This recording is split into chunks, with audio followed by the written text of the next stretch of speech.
Are you feeling the world is leaving you behind? Do you look at all the pseudoscience, rumors, and wild speculation on the internet and wonder, why can't I do that? Well, friend, you can. We can help you. We are ConspiraWin. ConspiraWin has a long history of helping anyone with a hidden truth. We will get your message out. The conspiracy theories you see today all started out with one person's vision. The moon landing hoax was launched by a NASA engineer whose manager didn't okay his vacation request. ConspiraWin was there to help out. Christianity started out because one little girl named Mary got pregnant out of wedlock, and ConspiraWin saved the day. Now, the virgin birth is accepted Catholic doctrine. You may be thinking, but my idea of the center of the earth being made of ice is far-fetched. No one's going to believe that.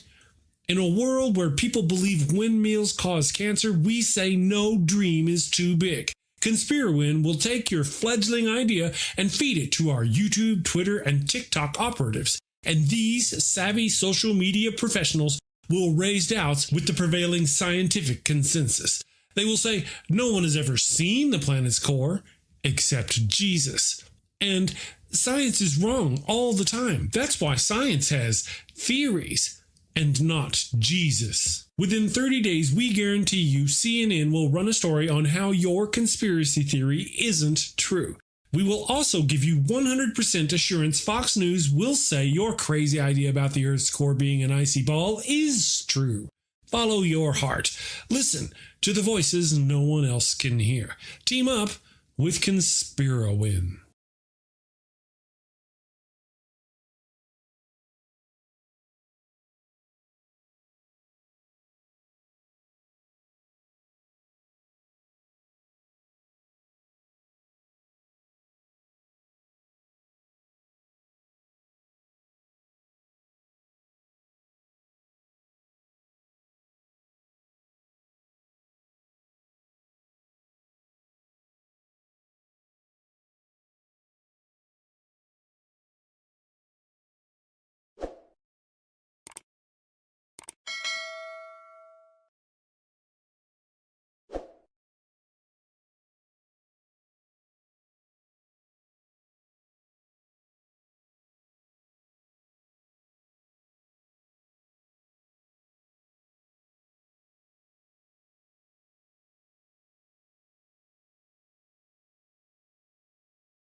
Now, boom, boom, aka laka, boom, boom.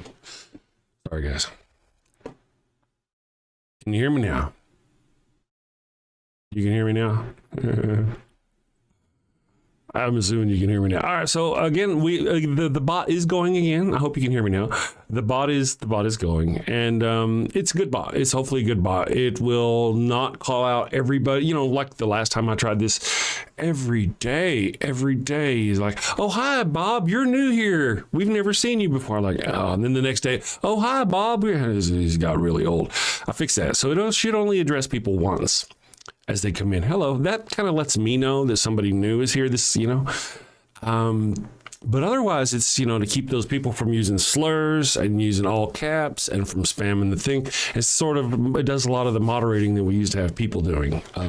So it's a work in progress. I appreciate you. What I was saying that you guys didn't get to hear is that I'm particularly ragged because I've been doing the Shakespeare Festival. And I normally go to bed about 7 in the morning. Or 7 at night, and I get up about 1. Sometimes that's due to things beyond my control that gets me up. But I may do that, mama, because I'm used to it, you know. But with the Shakespeare Festival, like last night, I didn't leave the park until 9:45. And I got home. I got to chill after that. It's stressful. You know, if you've ever done theater, I know you're not going to believe this. I have an innate fear of public speaking, so it's very stressful to do that in front of people. And so by the time I get home, I need to chill. It's 11 o'clock by the time I got home. And I got up at 3 o'clock, and here I am. I'm just exhausted. So pardon me for doing the thing. I do want to say, though, I'm learning some very cool things. There are a lot of cool people who are there. experienced people. And there's this one guy. He's almost certainly not watching. So he's actually Christian. I know this because he wears a cross. But and we don't talk. He doesn't talk to anybody. I don't normally talk to anybody. I'm kind of reserved. Usually spend most of my time. We're kind of the same in that way. We're also the kind of the two that you will see most often off to themselves running lines. And even though I have almost no lines compared to him, we kind of have a similar work ethic. Anyway, he's been very cool to watch and learn from. I don't, like I said, talk to him. His name is Matt. Matt, if you're watching, Mateo, you're fun. You're fun to watch. Yeah, we'll just leave it there. He's not there though. Good morning, everyone. Let's see, Tuscan Keg. They wear their idols. I hope you're having a great day. Captain Lurk, can you imagine how meaningless a Christian life will be when they find out God isn't real? The sad part about it is they won't find out until they die, and then there's nothing. And what do they learn? They haven't learned anything. The only thing that happens is that everybody else learns, I guess, maybe. I do appreciate your thinking, where you're coming from, though. Doth mother know you weareth her drapes? What have I heard? My brain is not going this morning. Like I said, I'm exhausted. But I am extra pretty. Look at that. That is something else. I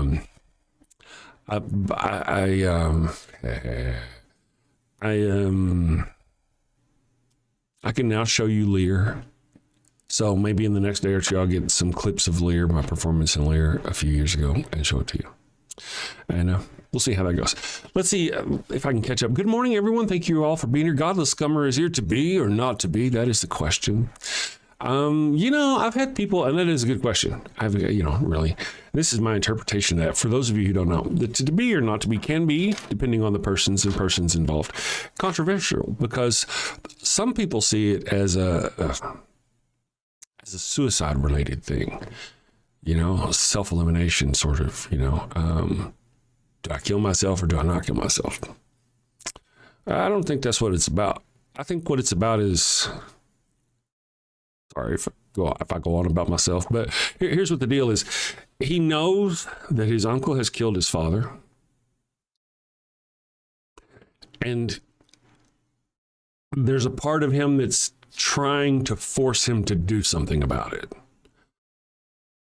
But if he does something about it, he's going to get killed.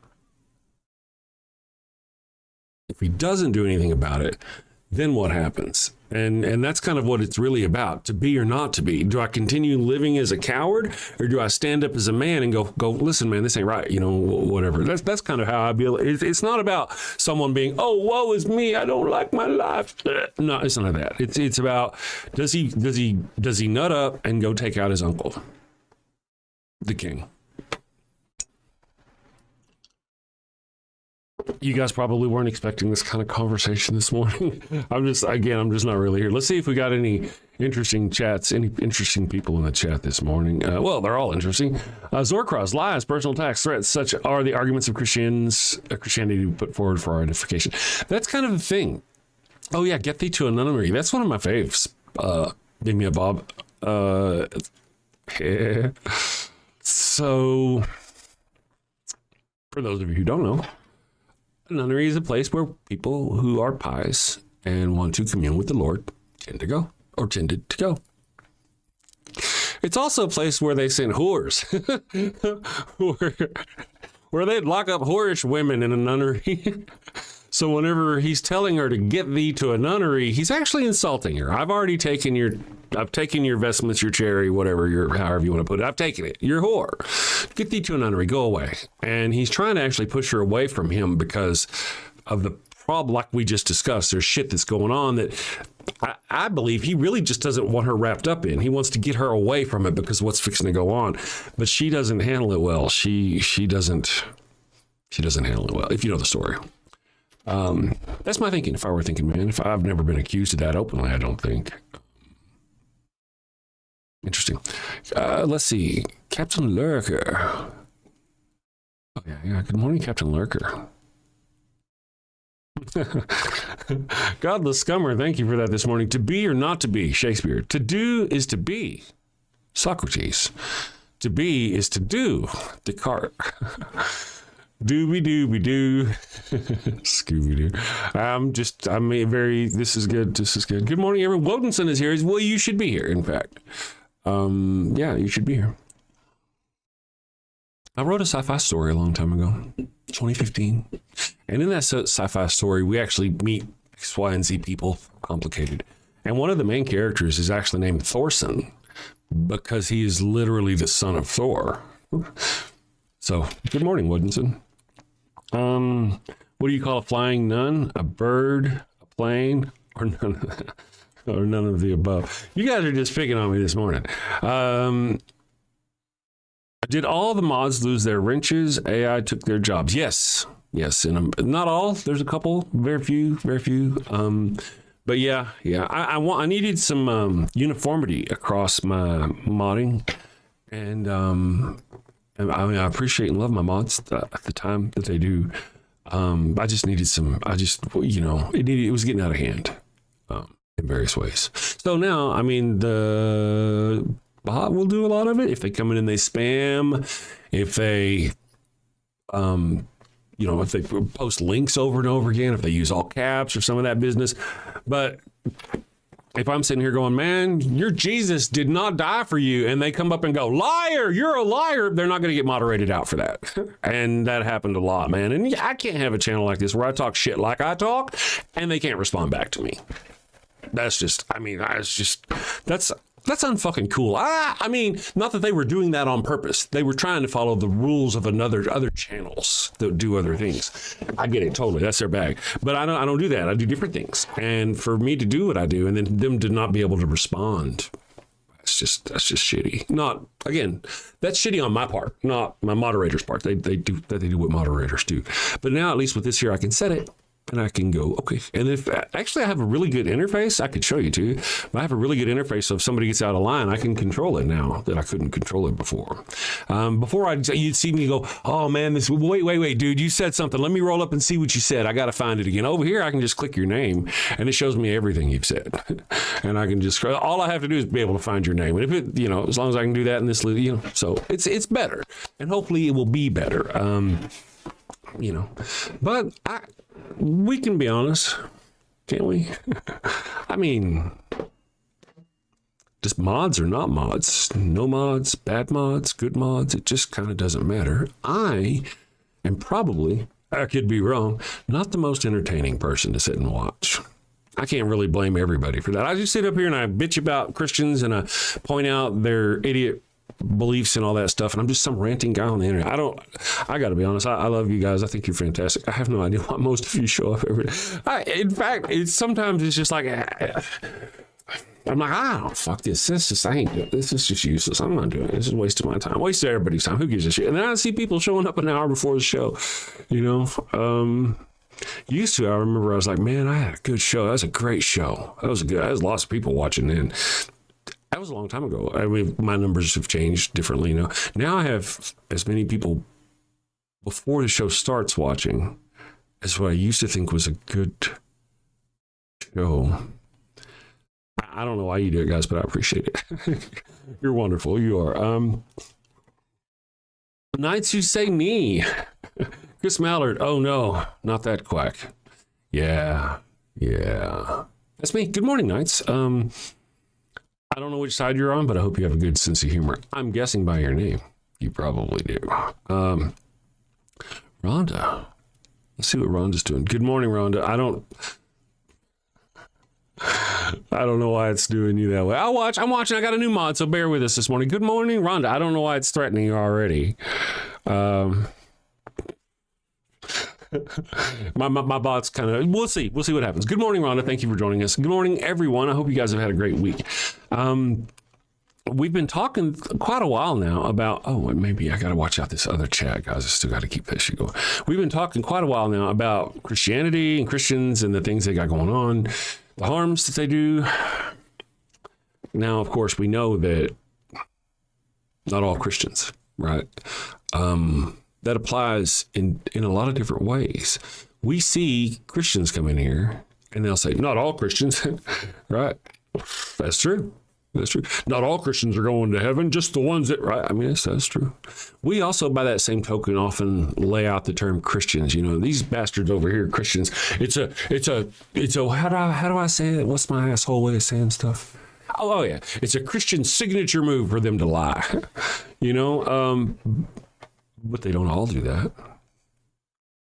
Not all Christians, you know. We just get wrapped up in it. So anybody who watches the show, you kind of know who I'm talking about. And just like kind of whenever they come in here and they go, atheist, you think this. And I'm like, well, I have to stop myself and realize that they're actually not just talking about atheists. Just your run of the free range atheists, I guess. Cage free atheists, whatever. They're talking specifically about left wing nutbag political atheists, human people who are against their Christians. That's the kind of atheist we're talking. So whenever they come in, you atheists think this, and I try to split the hair. I'm like, well, you don't really know what an atheist is, do you? Because, you know, yeah. So everyone is toxic today. Are people toxic?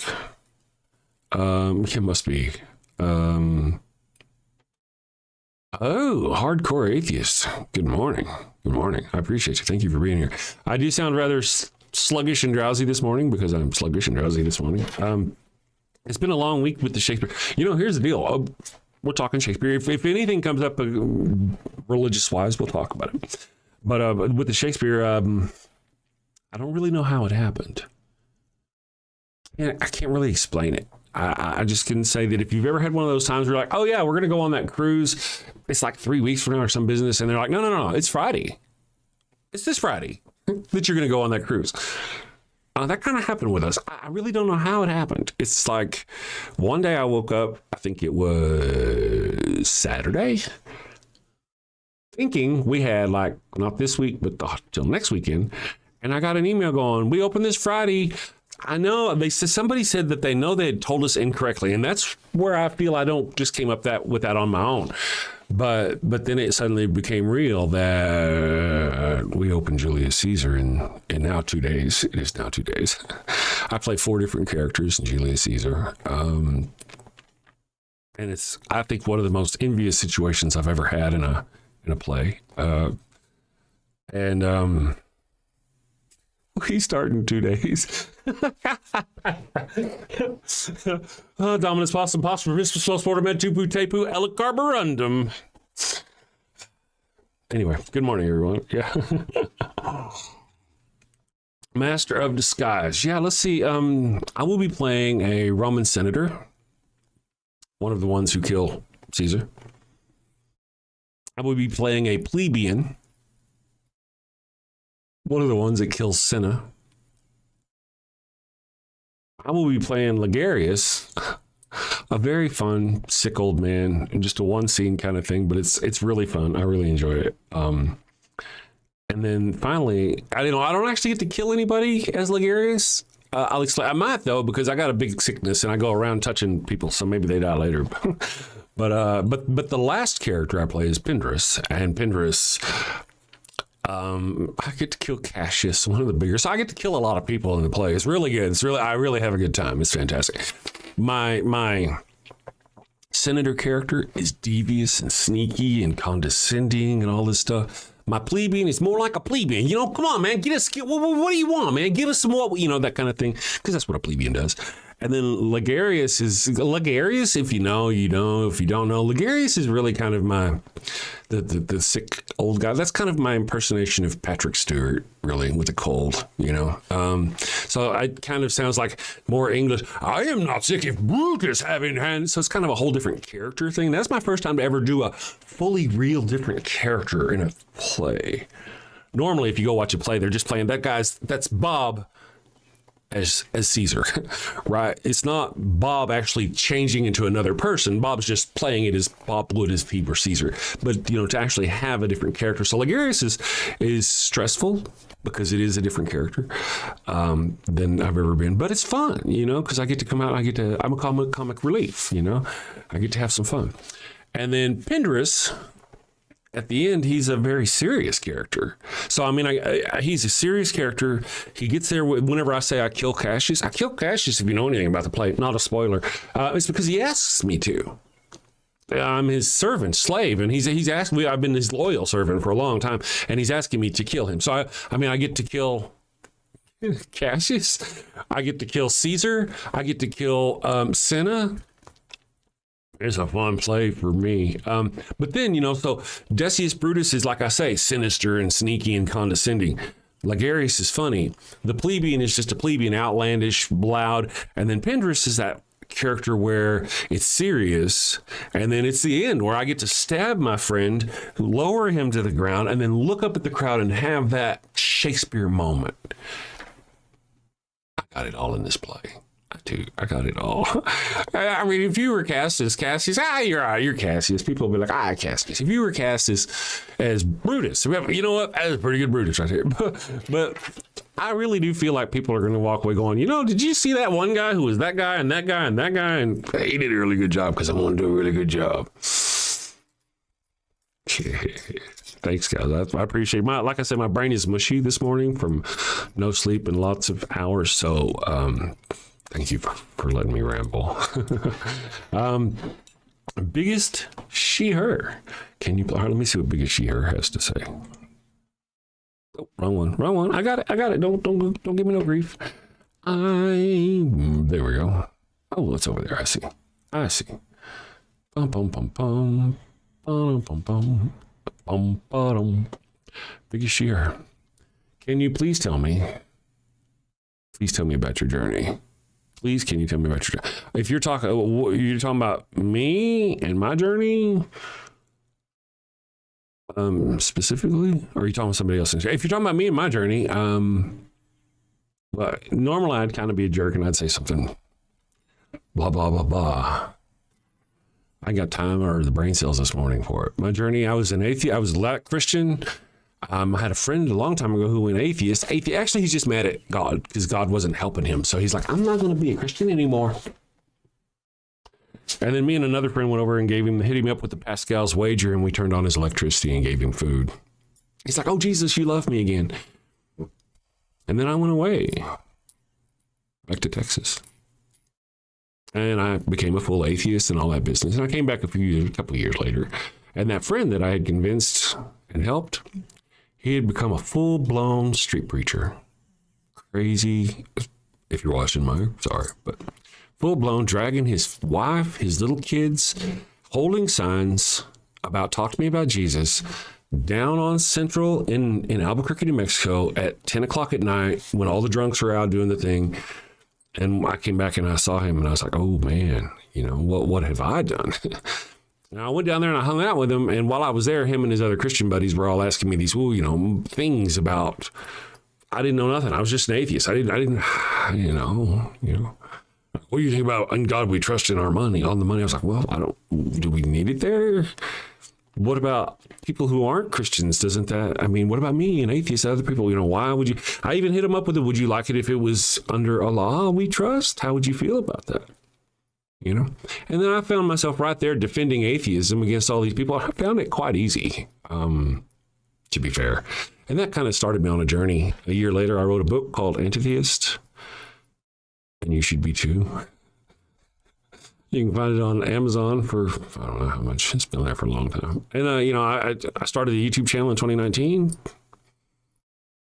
Did that for a little while. COVID hit. Stopped the channel. Started the channel back up in August of 2024, and here we are. So there we go. I hope that helped you out, my friend. If that was even what you were, J.K. Simmons. Oh man, maybe. What do you think more about Donald Sutherland? Good morning, Mr. Ubi Buster. Mr. Ubister. Sorry, it's tiny on the thing. Yeah. What or who is Tuesday for? Well, 2, of course, right? Obviously, it's the second day of the week, Monday being first, Tuesday being Tuesday, the day of two. I don't know. I'm just rattling on. I'm just having fun. Good morning, John Jr. How you doing? Thank you for joining us today. I hope you're having a great week. Kelly Laughlin is here. Miss Non Sequitur is here. All you wonderful beard of empathy. Biggest her? Yes, thanks. How did your family took it?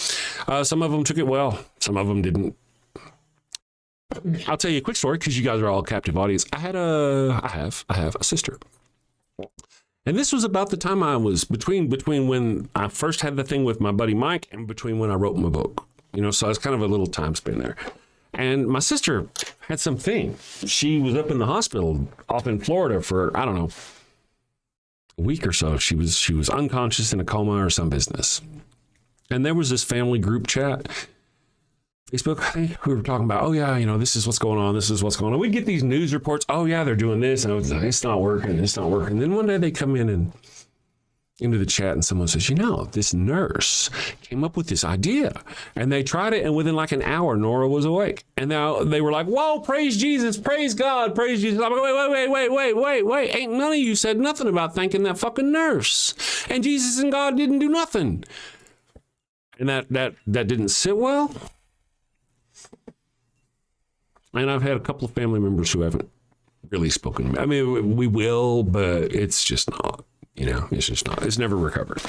Matter of fact, I'll be honest, because they don't watch anyway. It's actually my little brother, my favorite little brother, the one that I think we have the most in common with. And it's not really him that got bothered. It bothered his wife. And that was enough. I understand. It's cool. Yeah. So some people took it well. Some people didn't. My dad wouldn't. My dad would have accepted it, but he was a Christian. He was a Christian. He would have accepted it though. I think the only reason why my dad would have had a problem, he died before it really kind of came, was because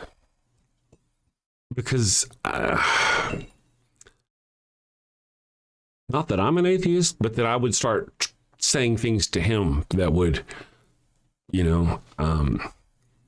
Because if I were an atheist at that point, when it'd have been different. I think I was really kind of becoming as it was happening. No, I was an atheist by that point. I was. I'm old and I smoke a lot of weed, so I don't remember exactly. I just remember him being. So maybe he just died before. Oh yeah. I wrote the book in 2013. My dad died in 2006. He was long dead, but I don't know what the fuck I'm talking about. But he would have. I remember him talking about angels. He was seeing angels. He had lung cancer that had gone to his brain. Jesus, right? Jesus loves you and whatnot. Of course, by the time it goes to your brain, it's also at his kidneys and his liver and all this business. Anyway, so as he was passing in his, there in hospice, one of the things that he was doing was seeing images for some reason. I don't know why, all of a sudden, out of nowhere, he was seeing images of Allah and Muhammad. And it was weird. My dad never even talked about Allah and Muhammad or none of that business. It's just like he was seeing these visions in his head. I didn't know he knew anything about that. No, it's all a lie, really, to be honest. It's all a lie. It's all a bunch of bullshit. The reason why I said that is because my dad actually did have all of those things, except for he dreamed of angels.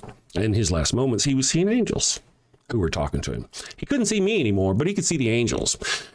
And had it been where he was seeing Muhammad and Allah and all that business, it would be like, oh, wow, that actually kind of makes sense. Or that's phenomenal. That's, if that happened, especially to a lot of people who weren't Muslims, that would be like proof, Christians often claim that because people like my father saw angels, that must mean that their Christian God is real. But oddly enough, people over in India who believe in an entirely different God set don't have those same kind of angel conversations whenever they have similar delusional situations.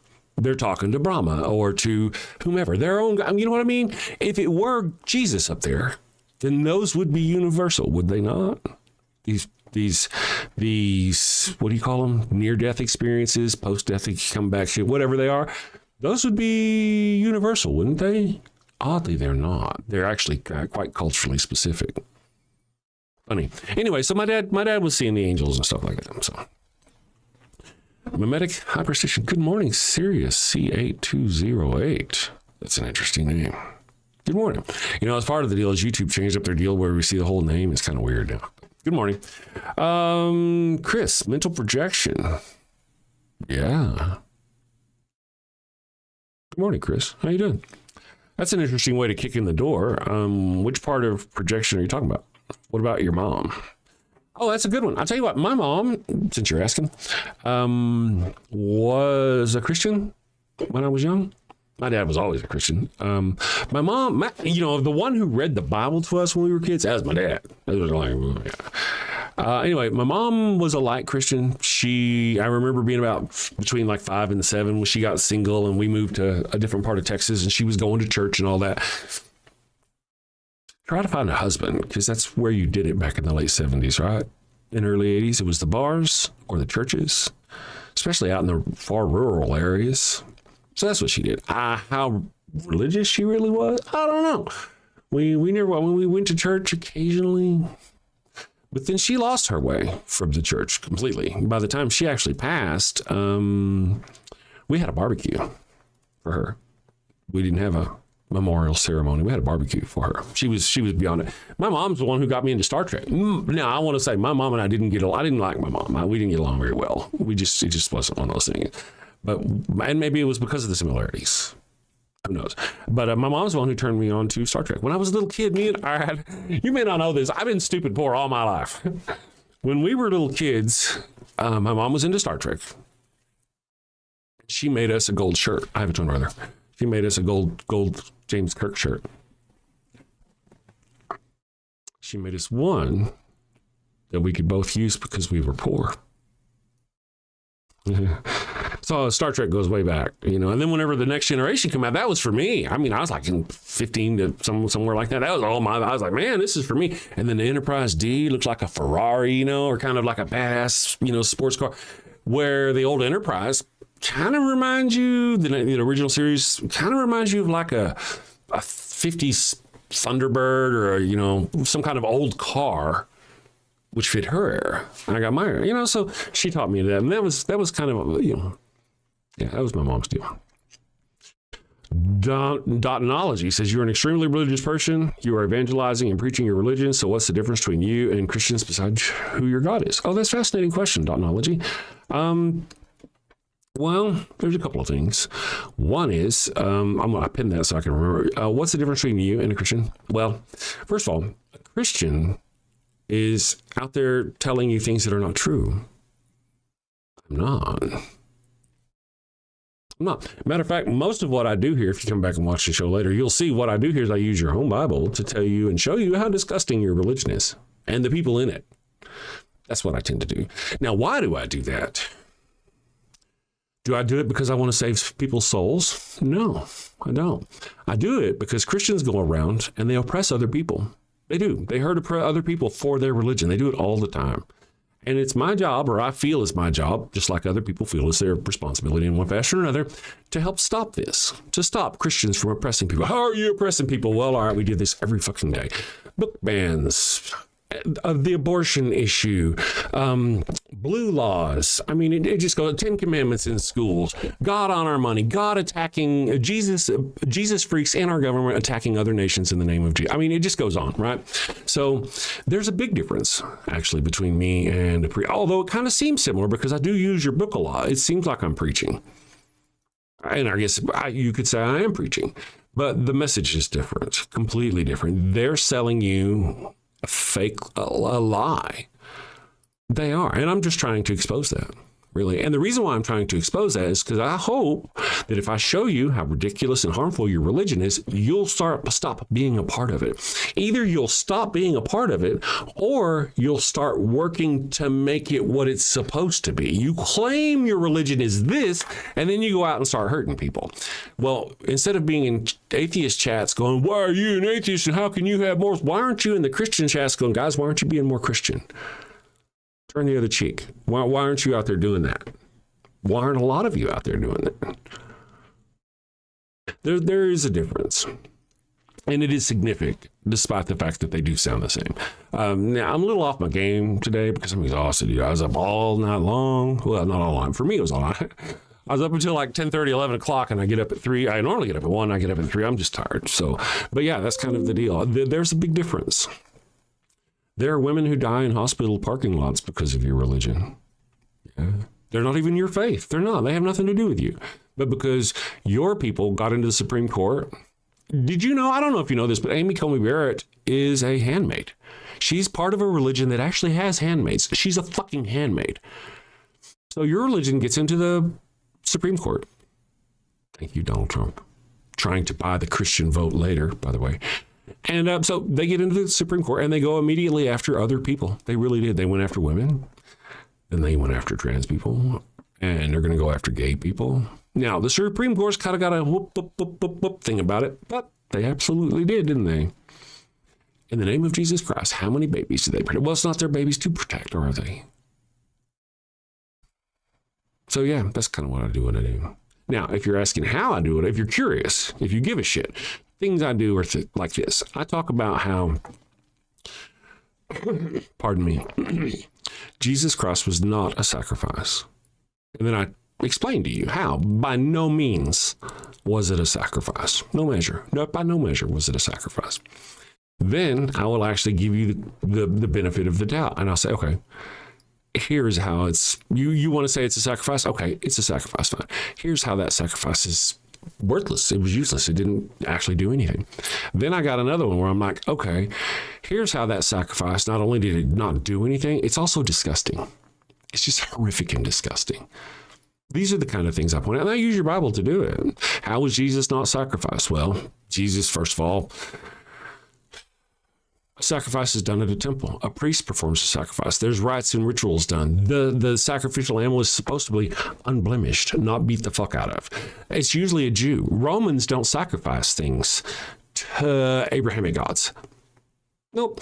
The Jews, you can't say they wanted it because they actually said, hey, no, he's not our king. We don't. Matter of Pilate, what's his name? Pilate was like, yeah, we're going to put this name, King of the Jews, up. I'm like, no, don't do that. And he did it anyway as a spit in the face of Jesus, as an insult. Okay, so now, but like Jesus, he went willingly. He willingly gave himself. Or no, he didn't actually. He did not. Go look, my friend. Go look, my ignorant Christian friend. He was actually hiding in the Garden of Gethsemane. That's why they were there. Why did Judas have to kiss him? If Jesus was so obviously the leader of this group, why would Judas have to pick him out and kiss him? Because Jesus was not obviously the leader of the group. He was hiding among the group of disciples like a coward. And Judas had to just kind of weed through and go, oh, this is the one. Right? Then they took him to the palace, and the priests interviewed him, and he lied. He lied. Instead of going, I'm here to sacrifice myself for all of mankind to give you forgiveness from the God creature, he goes, oh, no, I always taught in the temple and at the synagogue. I always taught there, and I never taught in secret. Why are you even asking me? You should go ask the people I taught. That's what Jesus said. But he did teach in secret, didn't he? The entirety of the parables is a secret, right? That's the whole purpose of the parables. So those people over there won't hear the word, turn, and be saved. Isn't that all disgusting? Isn't that weird? But by no measure is any of that a sacrifice. None whatsoever. None. And then again, Jesus didn't go willingly. How many times in the garden did Jesus go, oh, Lord, please take this please let this cup pass from me? Is that willing? No, he wasn't willing. He was a coward. And then, so we'll go ahead and give you the notion. All right, so fine. It was a sacrifice. Was it though? I mean, if this guy, we'll give you our Jesus is God. Jesus is God? What is God afraid of death? That's just stupid. We're talking about the creature that created 2 trillion plus galaxies that we can see alone. It's uncountable. The staggering size of this universe is just amazing. And yet this God creature that created all that is somehow afraid of death in any fashion. But wait a second. Wait. Your God creature, Jesus, knew, because he's God, right? He knew ahead of time that he was going to have to go through that time, and then he was going to be sacrificed. And then he's going to be back up in heaven. Well, is that a sacrifice? Is it really a sacrifice? It's like, you know what? I'm going to sacrifice this cup of coffee. God, that cup of coffee is yours. Well, you didn't want any, so I'm going to take the rest. It's not a sacrifice. It's not a sacrifice. He did not sacrifice himself. He defeated death. That's just stupid. Of course he would defeat death because he's God, right? That's just stupid to say he would defeat death. He knew ahead of time that he was going to be back in heaven, either sitting by his Father's side, if you want to think he's Jesus, and or as his Father. Either way, he knew he was going to be. So not a sacrifice. By no measure is it a sacrifice. None. Why would he need to be sacrificed for you? For the original sin? Oh, yeah, that's right. So he was sacrificed to absolve you of the original sin. That's right. So why do women still feel pain in childbirth? That was the punishment for original sin. Why don't just Christian women not feel pain for childbirth? That was the punishment for original sin. See, by no measure was your Jesus Christ sacrificed. It wasn't a sacrifice. If it was a sacrifice, we'll say it was a sacrifice, then we have to go, well, fuck, it really wasn't a sacrifice, because he knew. Either way, because he knew ahead of time that he was going to be back in heaven. So what the fuck, right? Oh, I'm going to go to Vietnam, and it does not matter what, I'm going to get shot up, blown up, doesn't matter. At the end of the war, I'm going to be back in my house with my feet up, petting my dog, no matter what. That's a sacrifice, dude. That's just fucking stupid. It's stupid for you to believe that. It's ridiculous. And that's what I'm here to do, is point that out. But wait, it gets better. It's also, we'll concede. I'll concede now. I'll let you have it. It's a sacrifice. It's a child sacrifice. You're into child sacrifice? That's cool with you? That's cool. Let me explain to you what a sacrifice is, how this works. And now you're going to go, oh, wait, no, that's not what, but stop and think. Listen to me. Listen to my words, and this is the truth. I am the serpent. I speak the truth. A sacrifice is this. I have done something wrong. I am a bad person, and I have sinned. Okay? And now, in order to absolve me of my sin, I have to go harm an innocent creature, either a person or an animal. Either way, in order to get the sin off of me, I don't have to do any kind of reparations to the person I harmed. No. In order to get the sin off of me, I have to sacrifice.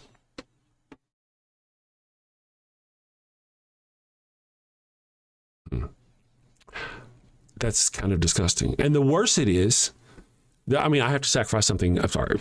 I have to sacrifice something innocent. An unblemished sacrifice, right? Jesus was the most innocent of lambs. You see that, right? The whole purpose is that if you've done something horrific, you, a shitty fucking person, all you, a shitty fucking person, has to do is go harm an innocent creature. And doing so in the name of your God will absolve you of your sins. Right? So essentially, it's saying, all right, you're a shitty person. You're horrific and you do bad things. Go do more bad things to an innocent thing and you will be absolved. And the worse your sin is, the more innocent the creature has to be, right? Just like Jesus. He's the most innocent, purest of white, right? Isn't that disgusting? That's disgusting. I'm going to be brief about this example because I use it so often.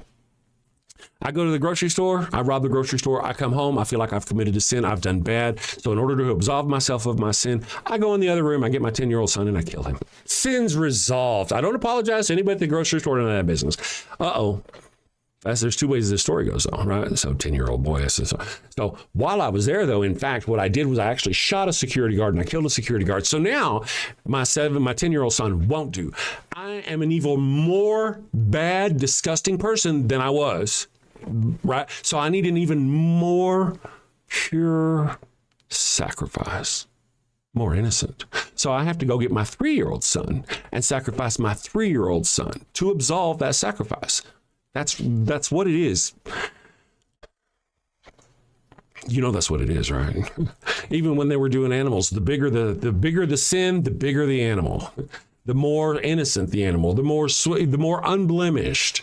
It's disgusting. It is entirely disgusting that you, a shitty person, have done something shitty. And in order for you to be absolved of your sins, somebody else has to get hurt. That is right by you. That's moral by you. Really, you're a moral person, and inflicting harm on other people for your sins is good.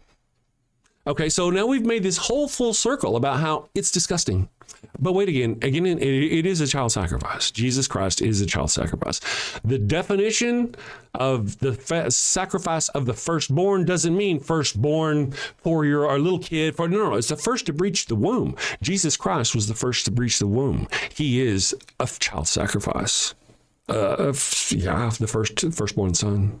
He was sacrificed as a firstborn son. And you're like, no, God doesn't give child sacrifice. He hates child. Remember Molech? Oh, they sacrificed to Molech. Yeah, it's a bunch of shit. Yeah, it really is. John 3:16. Child sacrifice. I'll say it again slower for you really religious Christians. John 3:16. Child sacrifice. For the Lord so loved the world that he sacrificed his only son. Only begotten, I believe, is the term.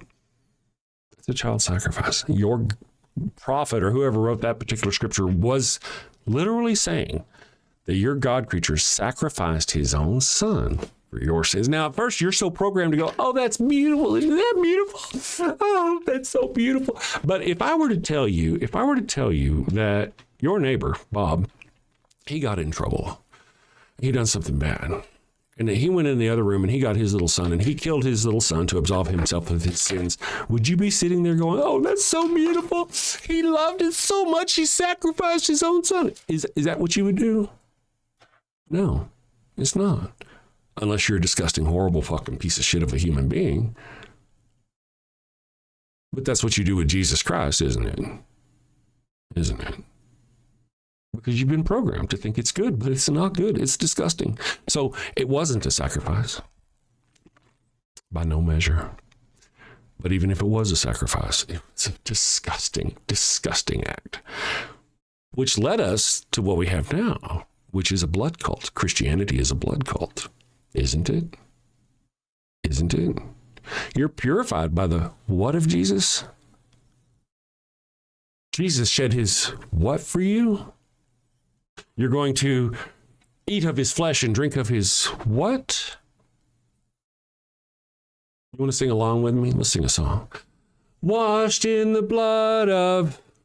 You can finish it. Washed in the blood of... It's a blood cult, man. You are part of a blood cult. If you're a Christian, you are part of a modern day child sacrificing blood cult situation. Absolutely. And you just don't know it. You don't. I'm the bad guy. I'm the bad guy. And now, let me ask you though, you have been sitting here for quite a while. Have I said anything wrong? Did I lie? Go look for yourself. If you're brave enough, if you're smart enough, you go look for yourself. Because you've been lied to, my friend, and not by me. Because I am the serpent, right? And the serpent in the Bible tells the truth, by the way. Go look. Your God creature lies to the people. Says, if you eat of the tree, you will surely die. The serpent says, if you eat of the tree, you won't die, and you'll have the knowledge of the gods. They ate of the tree.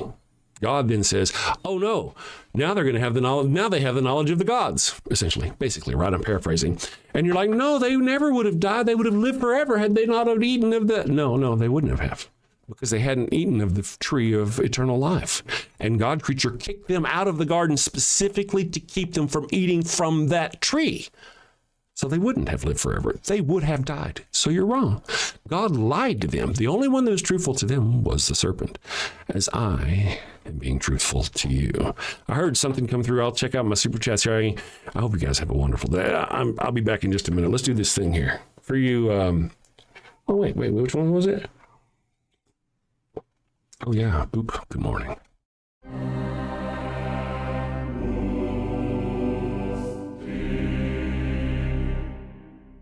Finnegan! Yes, sir. Very disturbing, I know. Fetch me Father Finnegan.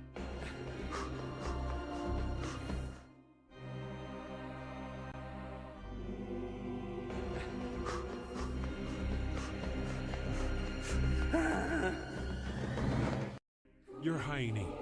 You are in the presence of His Holiness, the Pupius Maximus, guardian of the sacred fire hydrant, defender of the holy tennis ball, and eater of the golden kibble, Pup Oliver Puxala the Fifth. You're Popedom. I heard you have a bone to pick with me. Condoms, Father Finnegan? No, thank you. I've got plenty. That's what I mean. Why are you selling condoms?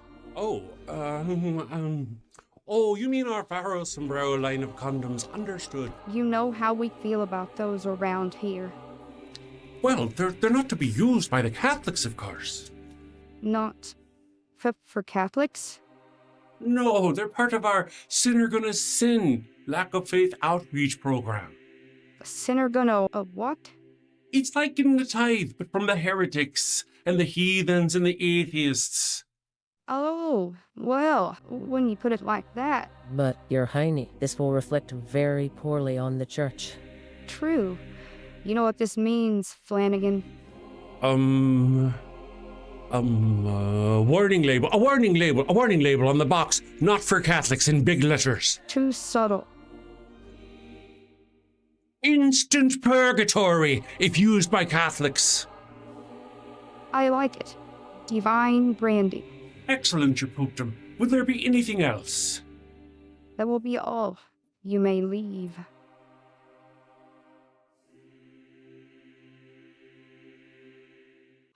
All right, I've got a couple of things to address here in the chat because, you know, I usually get to ranting and don't pay any attention to the chat. But we got a person over here, Cowboy, said it was not just for the original sin. What else was it for? It was, you're right, I can't argue that, but original sin is just enough. The fact that it was for original sin, even though it was for more than just original sin, even though it was for that and the sacrifice didn't lift that, that alone should be evidence for you. However, you will be doing this. No.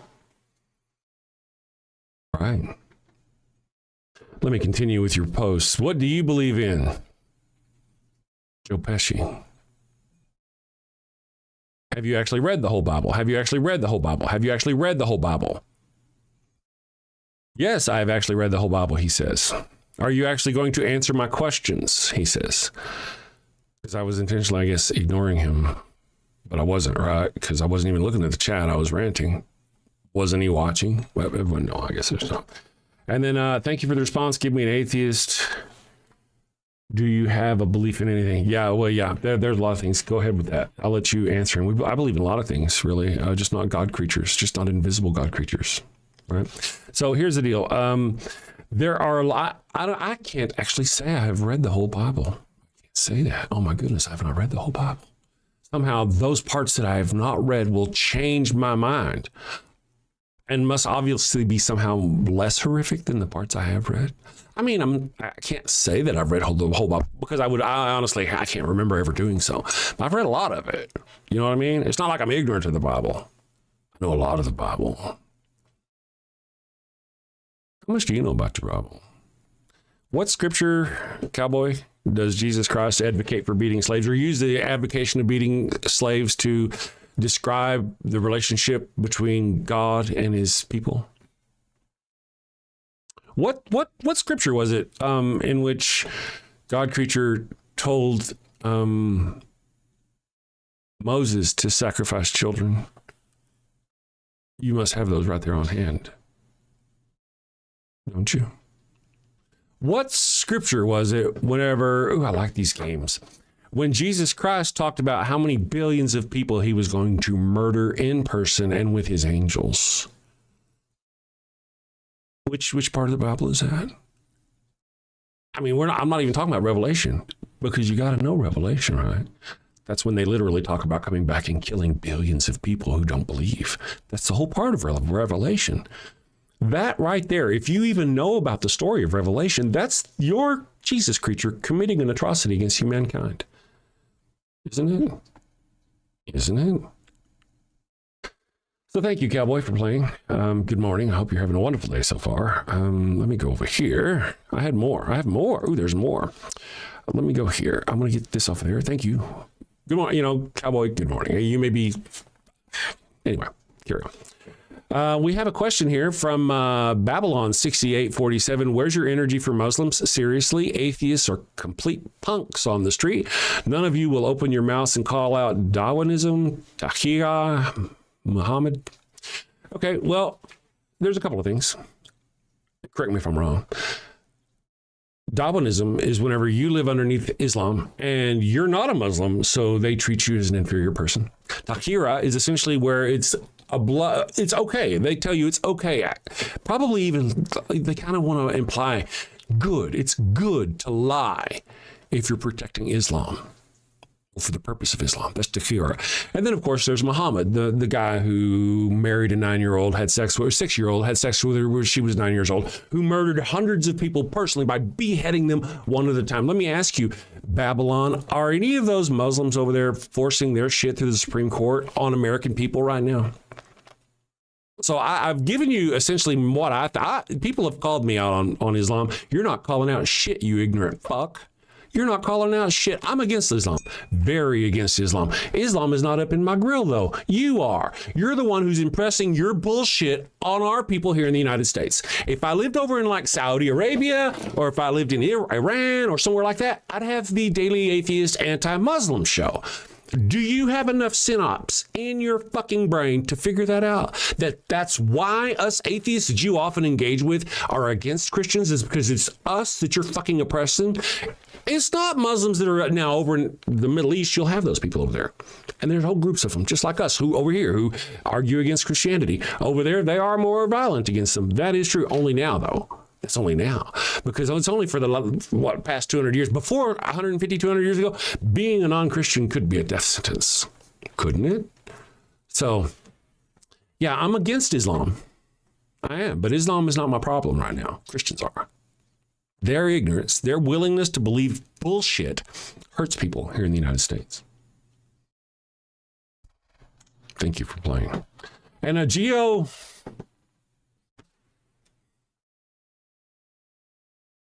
bear with me. Geo Elecatarisano. Sorry, I'm from Texas. My accent forbids me from saying that word. Geo says, "You demon again?" Thank you for capitalizing demon. I appreciate it whenever you do that. As the Lord appreciates whenever you capitalize the he, hims, and stuff like that, I and the Father of Darkness also appreciate it whenever you capitalize demon, that sort of thing. Thank you. I appreciate you. You're so nice. Yeah, it's me again.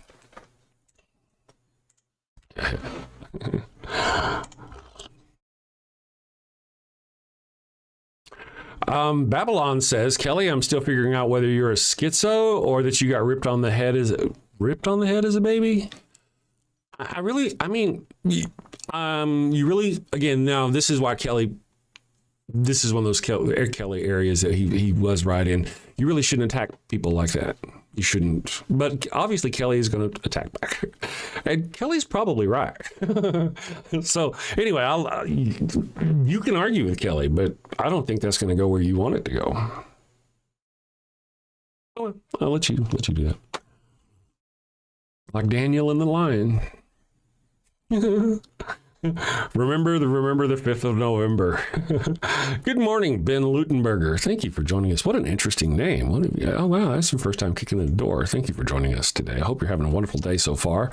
Let me see. Adam the first, interference with Adam the second. So Adam is the third, trying to help Adam the second. I'm sure you guys are having a conversation there. I'm just going to act like I don't know what I'm talking about. Which is easy for me to do. Kelly, keep banging your head about how Christianity is all to blame for your personal issues. You're a dreadlock dope fiend. Dude, you have no idea what you're talking about, do you? I mean, first of all, I do want to point out that you actually can't defeat any argument that Kelly has put forth, so you're just going to call him names and insult him. I think that's a little bit on the weak side. I mean, okay. Do atheists believe in the serpent? No. I don't believe in the serpent. I do not. I'm not a Christian. Listen, if you believe in the serpent and Satan, you're a Christian. It's part of that religion, right? However, we as people are talking about a book that you as theists use to define how you live and how you interact with other people. And I use the example of the serpent to point out, I'm literally using the words of the text to point out how the serpent was not lying and that the God creature did lie. That's it. It's sort of like if we were to sit down and read like a Batman novel and say, hey, you know, actually the Joker was telling the truth and Batman was the one who was lying. That's all. I don't believe in the Joker. I don't run around masturbating thinking, oh, the Joker's watching over me at all times, thinking, yeah. No, it's just a story, but it's your story. You guys seem to think that God is loving and mercy and honest. And first of all, honest. God is not honest. He's not honest at all. He's not. The third chapter of the book actually tells you he's not honest. It demonstrates that God is a fucking liar. That's the point I was trying to make.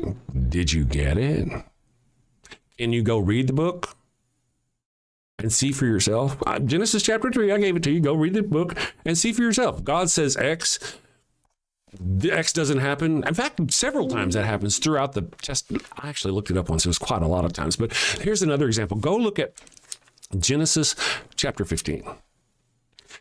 Genesis chapter 3, God lied. Told them, if you eat the apple, you will die. They did not die. Let's get started. This is just beginning. But then Genesis chapter 12 or 15, God comes to Abraham in person. Well, in a vision, of course.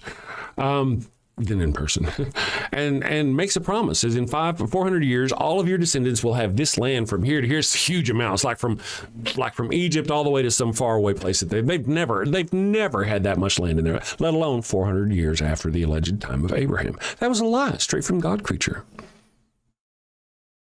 Go read it. He told them, your descendants will have this land. Now, if you're going to say, well, somewhere along the way, one of the descendants made him mad, so he didn't give them the land. Well, your all-knowing God creature should have known that was going to happen and shouldn't have given them in the promise to begin with, right? Fascinating. Interesting stuff. You actually can call Kelly on the show, but I do have a limited amount of patience for the personal insults. They will stop, or you will. Kelly used to be really good about banning people themselves whenever they did that. I took that power away from him and everybody else. I'm just like, but I'll do it. I'm not afraid to do it. If you want to continue with that, and you can insult me so much, but I'm talking about Kelly. If you continue attacking Kelly, and I'm gonna be tired of you very soon. Call him on the other show. Ben Ludenberger says, I've read the whole Bible. It's just a culmination of everything I've read and learned. It feels to me the right answer. Religion is there to answer the unanswerable. All right, Ben. Now, if you read the whole Bible, Ben, I'm not trying to be terribly attacky. It's just, if you've read the whole Bible, you know the Old Testament is completely horrific, start to finish. Start to finish, it's horrific. As I already talked about how God creature lies to the woman, the people. Actually, the woman wasn't even there, was she, when God told her not to eat the apple or service, the fruit. You know what I mean? She wasn't there. No, she wasn't there when so there was that. Anyway, so look at that, though. Look at that, what that God creature did. Was it love? Was it mercy? Was it forgiving? No, it was horrific. What did it do to all of womankind for one mistake? From a woman who was ignorant and knew nothing. It punished her with pain in childbirth and the love and lust for her husband. Yeah, that's right. It wasn't just pain in childbirth. Punishment for the original sin is your love and lust for your husband. And he will rule over you. That's your punishment. Interesting. Isn't that kind of rough, though? It's kind of shitty. That's not the actions of a loving, merciful God, is it? It's a hideous, disgusting God. Let's move on to chapter whenever Cain and Abel do their thing. Cain and Abel. So God made working the ground hard because of Adam's and Eve's sin. Remember? Go read it. He makes working the ground hard. So you've got Cain who's working the ground, working his ass off to make the ground fruitful. Abel is a farmer. He's got his goats, right, and his whatnot. But the Lord loves the smell of burning flesh. So they both bring the best of their offerings, but God turns his nose up to Cain's. And despite knowing God, being literally in the presence of the God creature, all of that, seeing it, witnessing, you and I are just doing everything. This individual knew God creature personally, went and killed his own brother. The first murder in the Bible is for the love of God.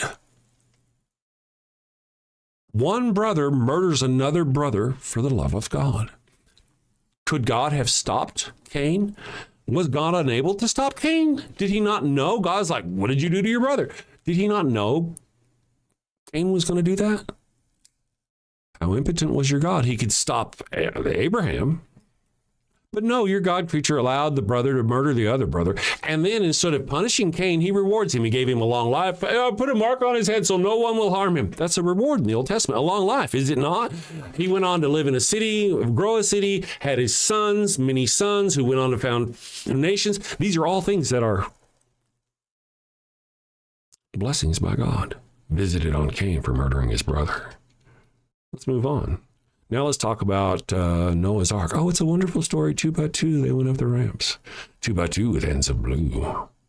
But in that story, they don't really emphasize how God drowned every baby, every little crawling wimp, every innocent 7-year-old who was running around playing as a kid. Drowned every one of them. For all of their hearts were wicked. Everything they knew was wicked from childhood. And God drowned all of these people. Now, wait a second. Where were they? Who were these people? God created them. God, the perfect creature, created the perfect man. And then he allowed the Nephilim and the sons of God and all of these other things to essentially corrupt them. And then he destroyed them for the corruption. This is the actions of a fucking hideous demon creature. Is it not? Is it not? We're not even done with the story of Noah. Let us continue. The story of Noah goes on after drowning all the innocent, wicked children and whatnot. Noah finally gets where he's going. The first thing he does is build a winery and gets drunk. And his son sees him naked, which may mean his son had sex with his wife. Either way, but essentially his son did something wrong. So Noah cursed his grandson. Why did Noah curse his grandson? Is that moral by you? If I come over to you and I like beat your car window or something, is it okay for you to go harm my child? Maybe take out an eye or something? Does that work for you? Does that make sense to you? But no, God, your God creature, loving and merciful, he allowed Noah to curse Ham's son, his own grandchild, to him and all his descendants to slavery. God did that. He cursed an innocent child for the actions of his father. Now, wait. No, that was Noah's curse. Well, wait a second now. Noah has power? No. Noah doesn't have any power. All the power is God's. If a person is allowed to put a curse on by God, that's God allowing that power to happen. That's not Noah going around with the power to curse people. It's God. Noah using, so God allowed, either way, however you see it, that child to be, after, of course, drowning all the other children. Then we've got like chapters 4 and 5 where they create entire civilizations twice, I think. And they don't mention women at all. At best, I think in chapter, was it 4 or 5 or 6? I don't remember. At best, in one of those chapters, they say, and Bob had sons and daughters. But they'll essentially populate the entire earth. They're like, Steve had Bob, and Bob had sons and daughters. And Bob had Bubba and had sons and daughters. Now, the second of those 2 chapters, it just names, doesn't even bother naming them daughters at all. It says Bob had Steve, who had Bill. You know what? They populate the earth and no women get credit at all. None. They don't name the women. Bob had this dude, had this dude, who had this dude. But did Bob have that dude? No. Bob ejaculated inside a vagina. And that's kind of probably all Bob did. And that woman raised that child, took care of that child, fed that child, did all the things for those children. That's what moms do, right? And yet they don't get no credit at all. Very misogynistic of your God creature. But then, let's go on. We can go on. Let's go on to the Tower of Babel. I need to get more stories. I've got more stories, actually. It's just by the time I get to them, it's just... So the Tower of Babel, whenever God comes along and he says, wow, look at these people. Look at them working together, coming together to build this wonderful city. If they continue like this, there is nothing they can't do. He almost says that word for word. Go read that. And then the very next line is... well, we fucking can't have that. I think I'm paraphrasing. Yeah. He's like, man, there's nothing these people can't do. Let us go down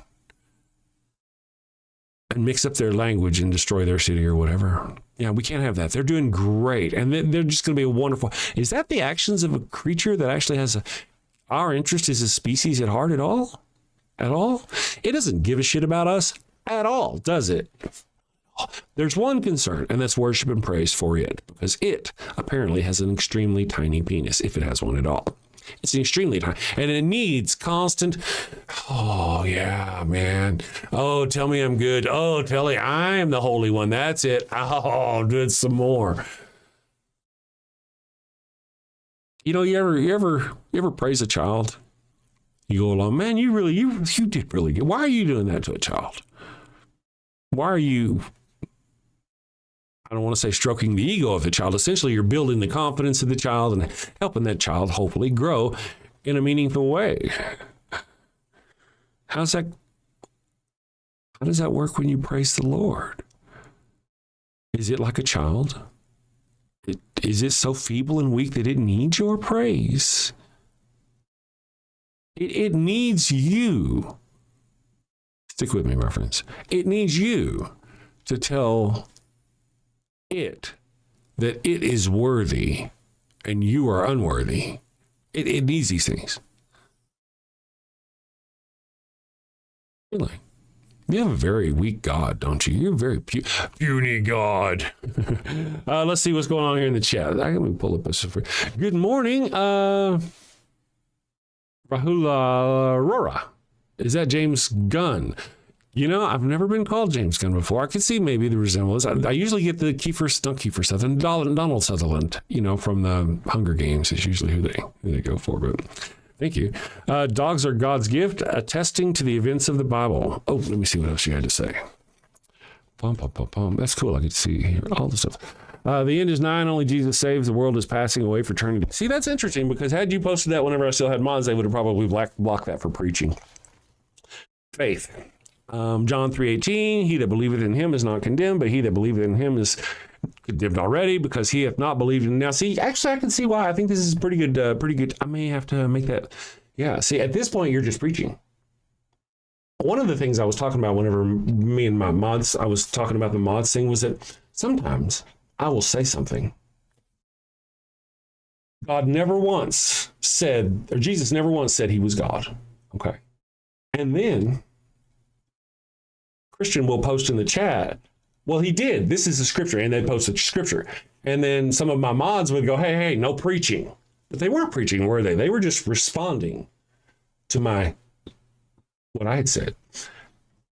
But the chat can't, to the little new bot I've got going on, cat can't really tell the difference, can it? Apparently my mods couldn't either. So whenever I asked them to stop, they still didn't stop. But I mean, that's really all you're doing is preaching. Do you have anything to say, dogs are God's gift, other than just straight preaching? I mean, let's see. And men loved darkness rather than light because their deeds were evil.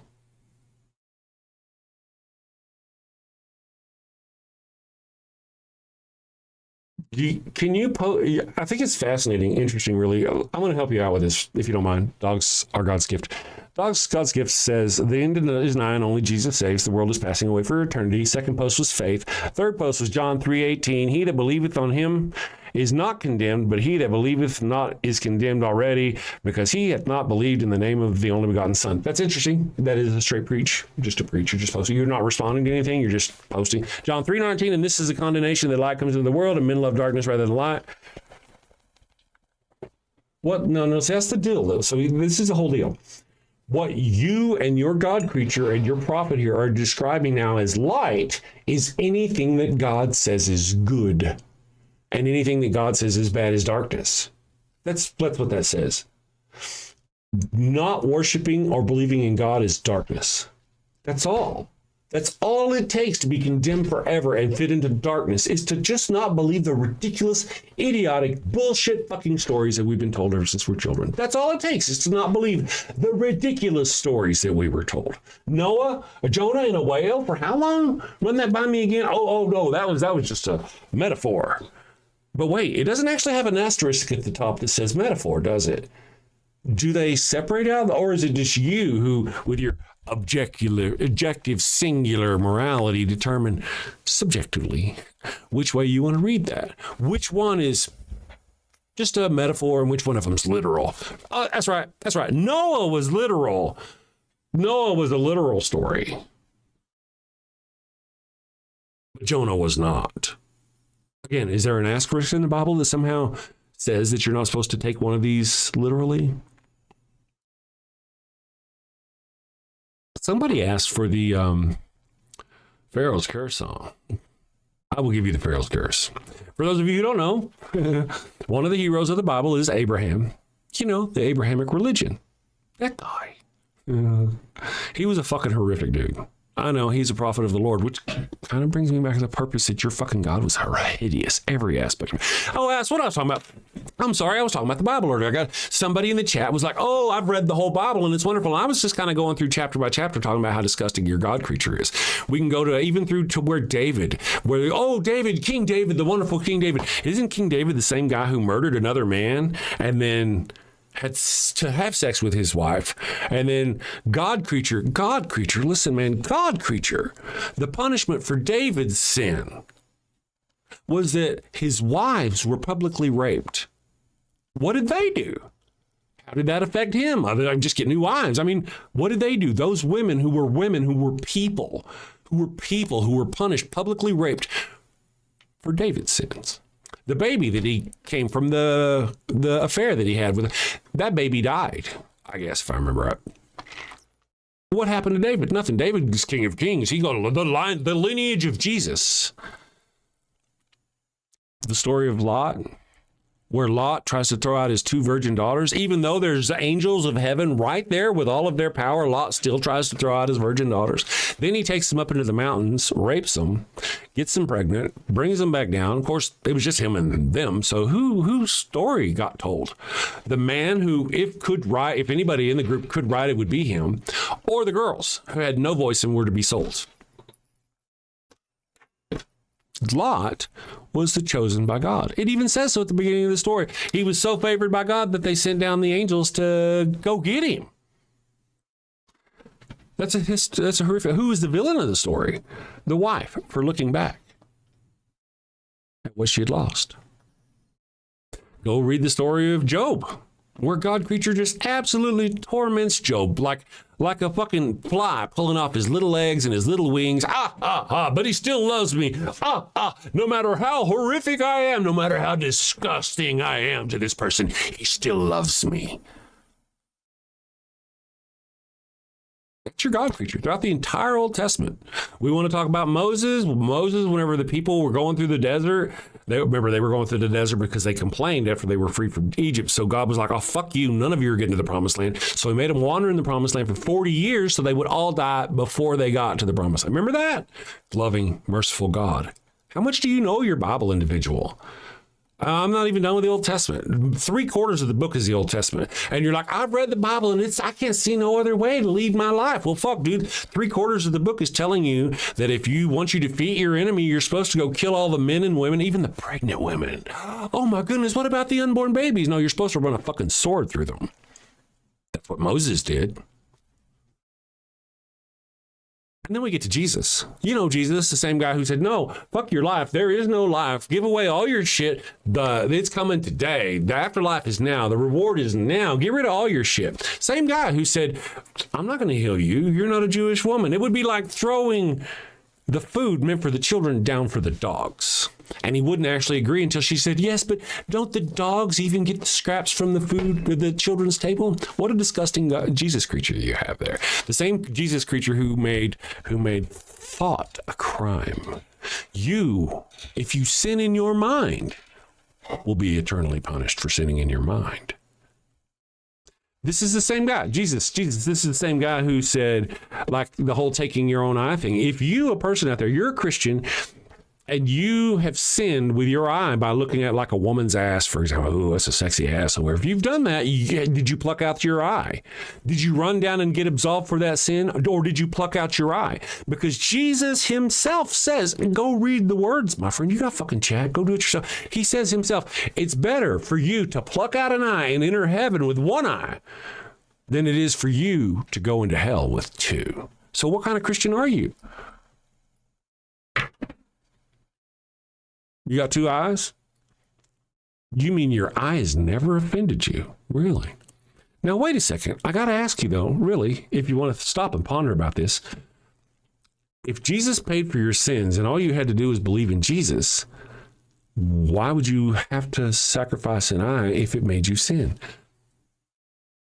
Why couldn't, I mean, I know in one way it makes sense, right? Oh, my eye is sinned, pluck it out. But what about if your eye has caused you to sin, pray and ask for forgiveness. Oh, shit. Wow, that never occurred to me. If your hand has offended you, pray and ask for forgiveness. It doesn't say that, does it? It doesn't. I mean, when you stop and think about it, every aspect of the Bible is horrific. Horrific. Horrific. Jesus says, love me and you get to go to God. Really, God creature, go look at the Old Testament. God creature is fucking horrific. Horrific. Horrific. Was I going to tell you about the people who he sent them in the desert for 40 years? Those were also the same people who complained about the same manna, the food crap that he kept feeding them, which he was just feeding them like jailhouse food, right? Because he's pissed them off. He's just letting them die slowly. So they complained about the food. So instead of giving them better food, he sent serpents to sting them. Remember? Where is your God loving and merciful and forgiving at all? At all. The story of Jephthah. Telling God, God, listen, man, if you allow me to win this battle, I will sacrifice to you whatever first comes out of my home. Now, listen, if you're God, you know how this plays out. Don't you? You already know how this is going to play out. God could have let Jephthah lose the battle. God could have let Jephthah lose the battle, but die. God could have let Jephthah lose the battle, but stop Jephthah by sending an angel, as he did with Abraham. God could have done anything, but he didn't. Jephthah went home. He won the battle. He went home. And as he promised God, I guess a month later, he sacrificed his daughter by fire, by Molech. And it was seen as good in the eyes of the Lord. Now they'll be like, it doesn't say it was seen as good in the eyes. Why would they put it in the fucking holy book? What was the purpose of the book? That his loyalty and dedication and willingness to sacrifice anything got God on his side. But by getting God on his side, there was a comeuppance. You had to pay in blood. Right? Your fucking God is hideous. Hideous. You know, whenever Moses builds those altars, he builds a bunch of altars, some little stone altars out in the desert. And they bring out 50 bulls and they cut the bulls' throats. Not Moses, Abraham. And they cut the bull's throat. It might be Moses. No, Abraham. They cut the bull's throats and they catch the blood in bowls. And then they sprinkle the blood on the altars. And then they sprinkle it on the followers as they chant, "Holy, holy, holy is the Lord." Abraham, the father of the Abrahamic religion, would cut bulls' throats, catch that blood in bowls, and sprinkle it on an altar, and sprinkle it on worshipers who are chanting, "Holy, holy, holy is the Lord." Isn't that disgusting? Interesting. But then again, as per I was telling you the story of the Pharaoh's curse, Abraham went on to go down to Egypt. He was afraid they were going to kill him in Egypt, even though he had the power of the Lord with him. But anyway, they were going to kill him in Egypt because his 65-plus-year-old wife was so beautiful that the Pharaoh was going to take her and kill her. Anyway, so then he gave his wife to the Pharaoh, and the Pharaoh gave her back saying, "She gave us a disease." I'm not lying. Genesis chapter 12. Go read it for yourself.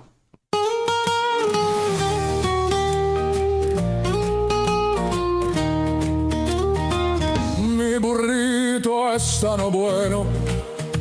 It burns when I pee.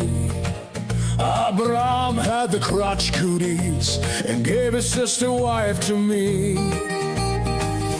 El ataco fue no bueno. It stings like a bee. They told me she was his sister. Now I'm plagued between the knees. I've got the Pharaoh's curse, a case of penile plague. I've got the Pharaoh's curse. There's fire between my legs. Mi burrito está no bueno. A full bladder I fear. Abraham's lies and Sarai's touch have left me itching front to rear. Mi burrito está no bueno. It burns when I pee. Abraham had the crotch cooties and gave his sister wife to me. I've got the Pharaoh's curse, a case of penile plague. I've got the Pharaoh's curse, there's fire between my legs.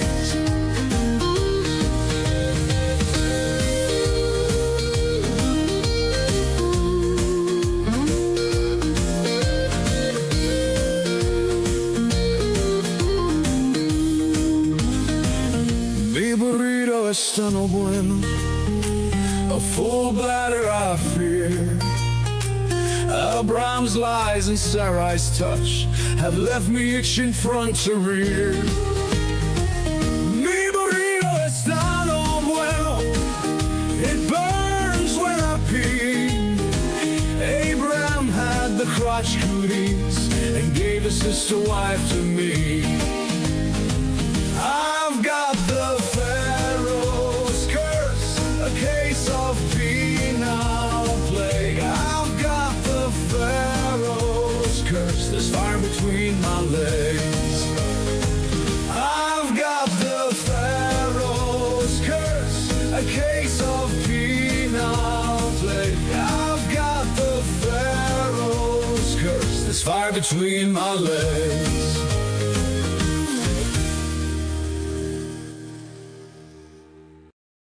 All right, we're back. All right, so here we go. Text for Christ. I hope you're still there. I want to get back to you in just a second. Miss Non Sequitur says they have found cancer cells in dinosaur bones. True. Caesar Alcazar says fossil evidence shows they, in fact, had cancer. True. Milan Savankara says paleontologically, I'm not being obnoxious. Sorry, that was the wrong one. And then Text for Christ said, back to you again, by the way.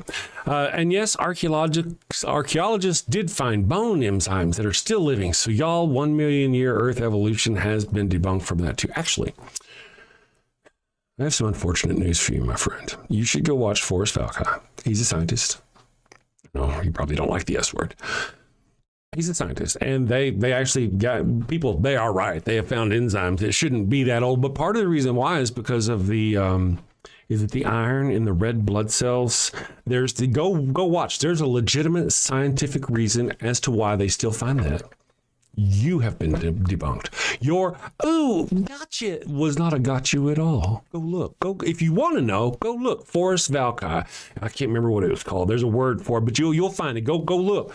It's there. There's a reason. Describe it in the chat. It'll know what it's called. There's a word for it. Go look. It's been you have been debunked. So normally, under normal conditions, no. But whenever you preserve them in certain ways with certain chemicals, indeed they can last a long time.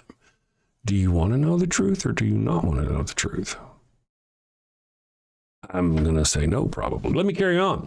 And then Hypatia Stanhope said the Nazis fought on for months after they knew they had lost also. Okay. That's true for some of them.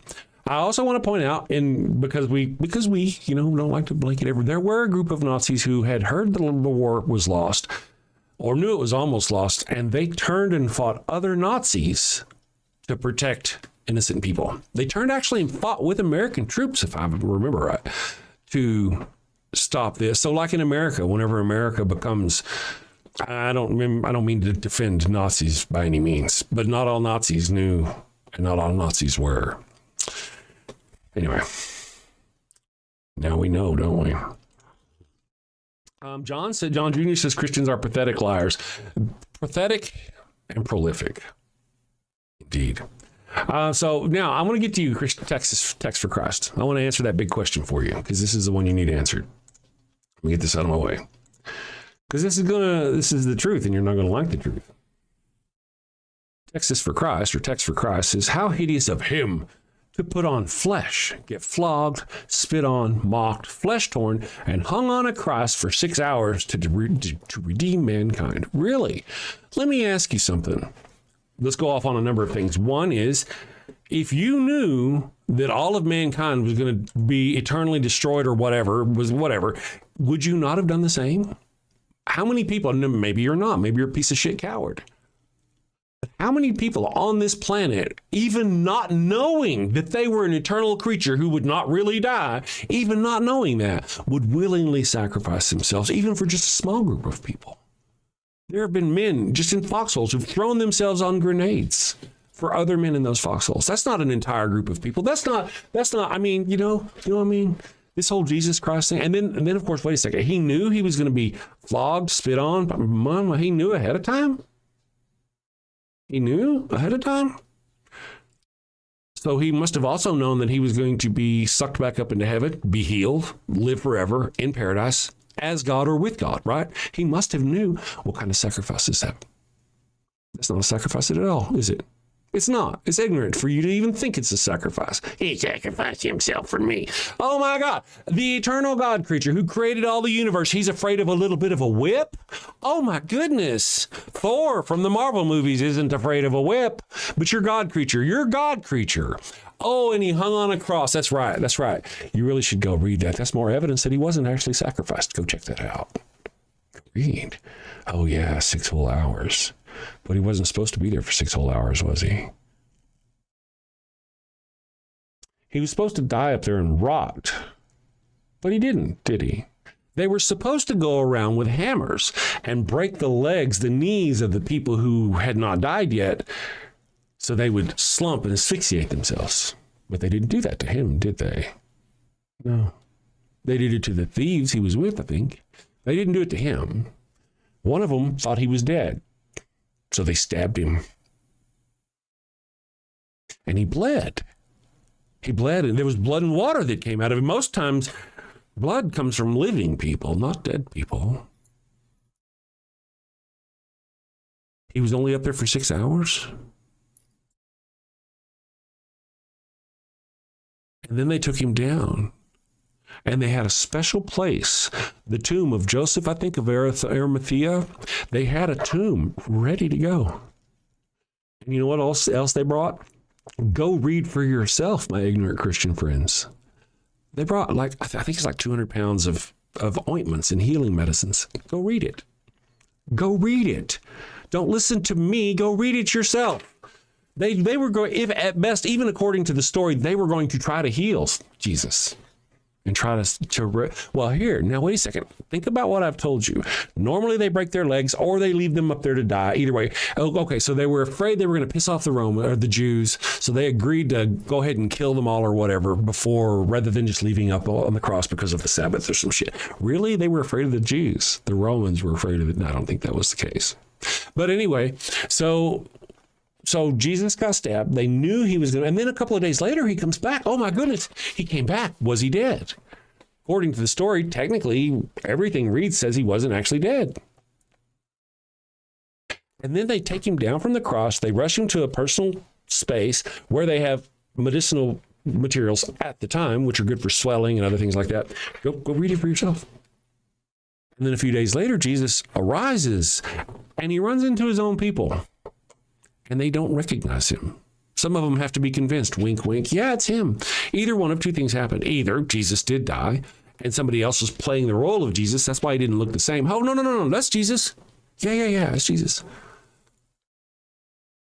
Or, as per the other story, Jesus lived. He lived. He didn't die on the cross. He lived. They took him back, tried to heal him, and he was alive for a few days. He'd be all busted up. He'd have wounds. He'd be fucked up. You know, after beating like the Romans giving him with their war, his face would be it'd be hard to recognize him, wouldn't it?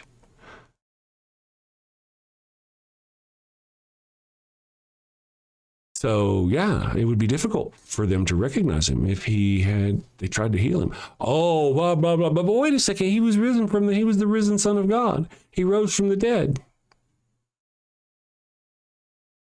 All fucked up? Really? So he rose from the dead all fucked up. God, they didn't heal him, nothing. God just, was he still bleeding from the stab wound that allegedly killed him? Let's see here. Let's see. I want to see here. Caesar, his flesh, yes, not his divinity. His divinity did not. All right, but wait a second. His carnal died. Yes, that's just ignorant, dude. That's so ignorant. Let me ask you something. His carnal died. Oh, his carnal flesh. His carnal flesh died. Oh, no.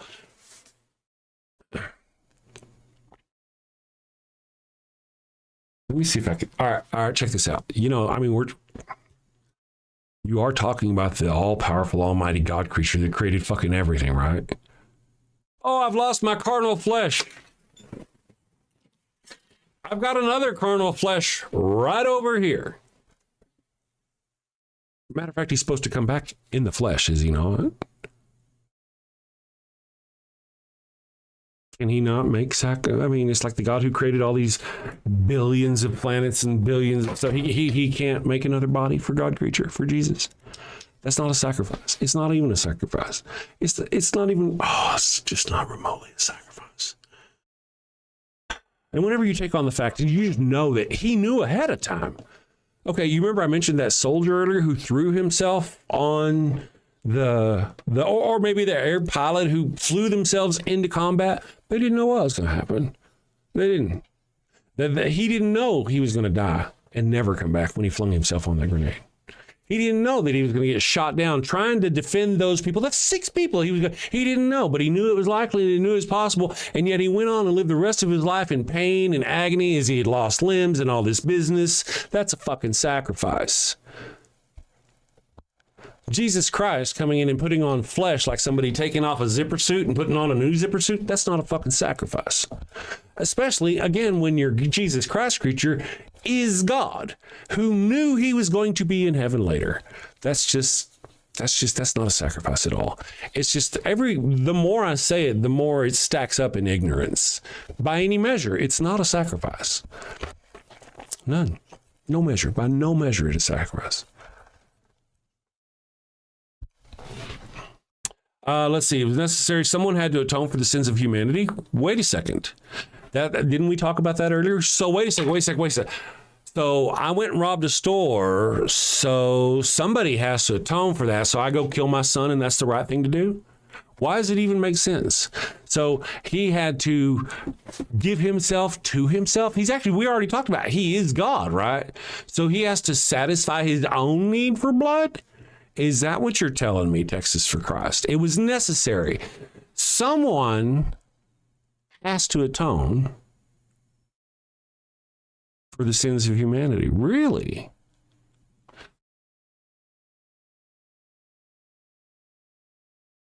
Really? So you got to go get somebody else and hurt them because you're not a good person. Is that right? That makes sense to you? That makes sense to you. So you are a bad person. And in order to be a not bad person, in order for your God to see you as good, hurting your own child or something else, the more innocent, the better, is good? Oh no, that's disgusting. That's just disgusting. But the Lord Jesus was the most purest of lambs who gave himself. You don't hear yourself. You don't hear how disgusting your religion is. Because this whole time they've said, oh, it's beautiful that he gave himself for you. That's like going, yeah, I robbed that store and I did in fact kill that guard. So, but my little son, I went out and told my son, I was like, man, Daddy's done something wrong. And I'm sorry, but if you're just going to have to be punished for my wrong, I'm sorry. And my son was like, you know what, Daddy, I love you. I'm willing to do that for you. That's so sweet. Is that how you would think of that is? Oh, that's just so sweet, that little boy. That's so sweet. And then his daddy went and got those nails and that whip. Oh, it was just so wonderful. Just so pure and beautiful. You don't see how disgusting your religion is. You have no idea. You can't. Some of you can't. Some of you can. Yeah.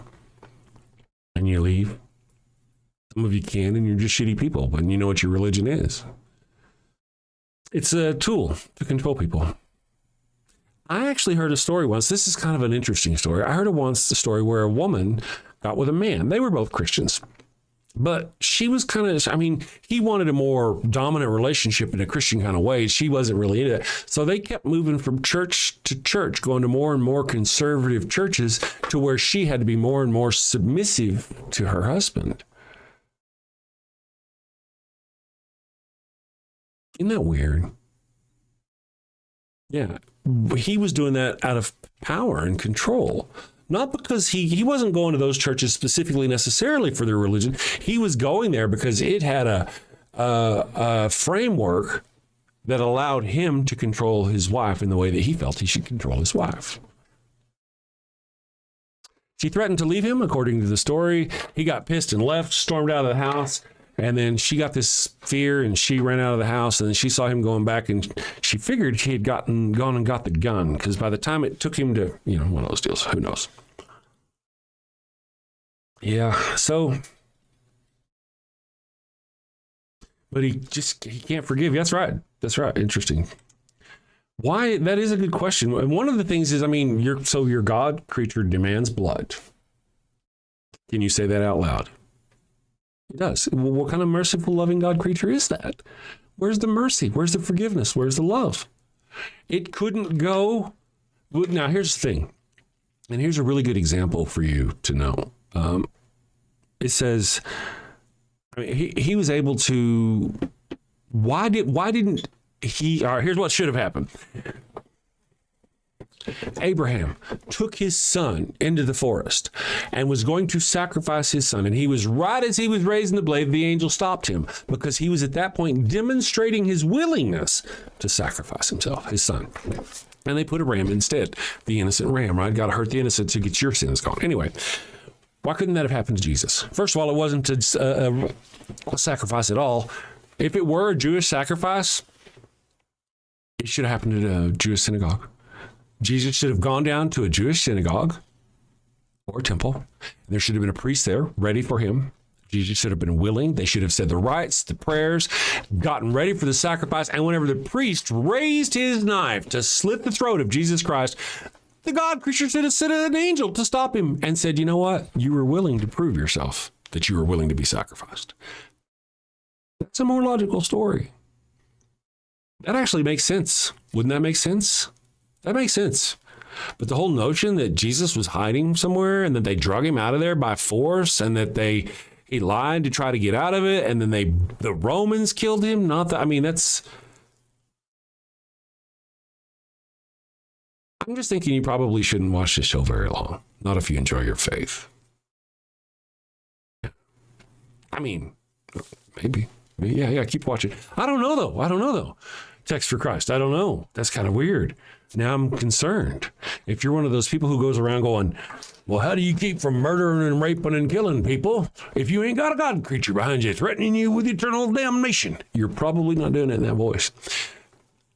And so by that measure, if I use logic and reason, it leads me to believe that if you have that creature behind you protecting other people from you, and if I were to yank that imaginary leash off of you, would you become a horrific, murderous individual? Is that what happens? You would think if the way you guys believe were true, that it would be like scientifically proven, obvious, so obvious that whenever people leave your religion, they go mad and start killing people and raping people and all of a sudden, right? Why doesn't that happen? Stick around. You might learn something. Not, today. Do you have a loved one who's on their deathbed, but they've yet to give themselves up to the Lord? Are you sure you don't want to come to Jesus? No. This is your final chance. No. Worried they're headed to the fiery pits of hell.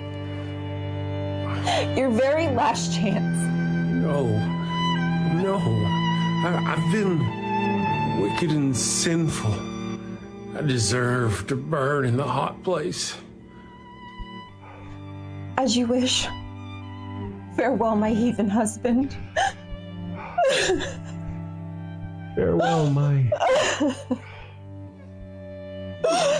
Well, fear not, my wayward child. Introducing Father Flanagan's line of post-mortem baptismal kits. No more worries about being miserable alone forever. Be a good Christian and share that eternal pain and suffering with the ones you love. I'm in hell. Not as hot as I thought it'd be. Kind of feels like Houston, minus the humidity. Hello. My favorite drink crafted to perfection. Ooh, and some dank ass weed. I can't bear to be down on my face chanting, holy, holy, holy is the Lord, every day, all day, for all eternity, by myself. Wow, is that George Carlin? And Alan Turing, look at that. Carl say, oh, I am so honored. You've been my hero since I was a kid. Neil deGrasse Tyson, what are you doing here? Oh, I get it. I get it. Schrodinger's heathen. Very cute, you. Very cute.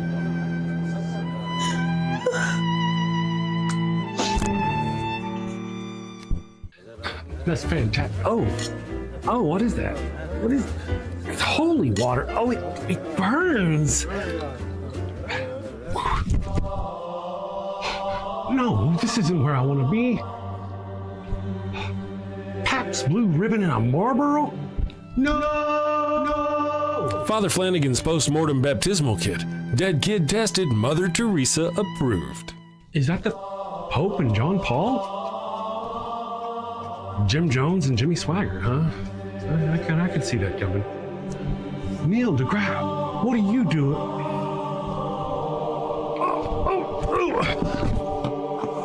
Holy, holy, holy is the Lord. Holy, holy, holy is the Lord. Thanks, Father Flanagan. Damn them to an eternity in heaven for only $59.99. They wouldn't appreciate it, but you'll feel better. And that's the point, isn't it? Get yours now. Your heathen loved one's time is running out. Holy, holy, holy is the Lord. This is some bullshit. Holy, holy, holy is the Lord. All right.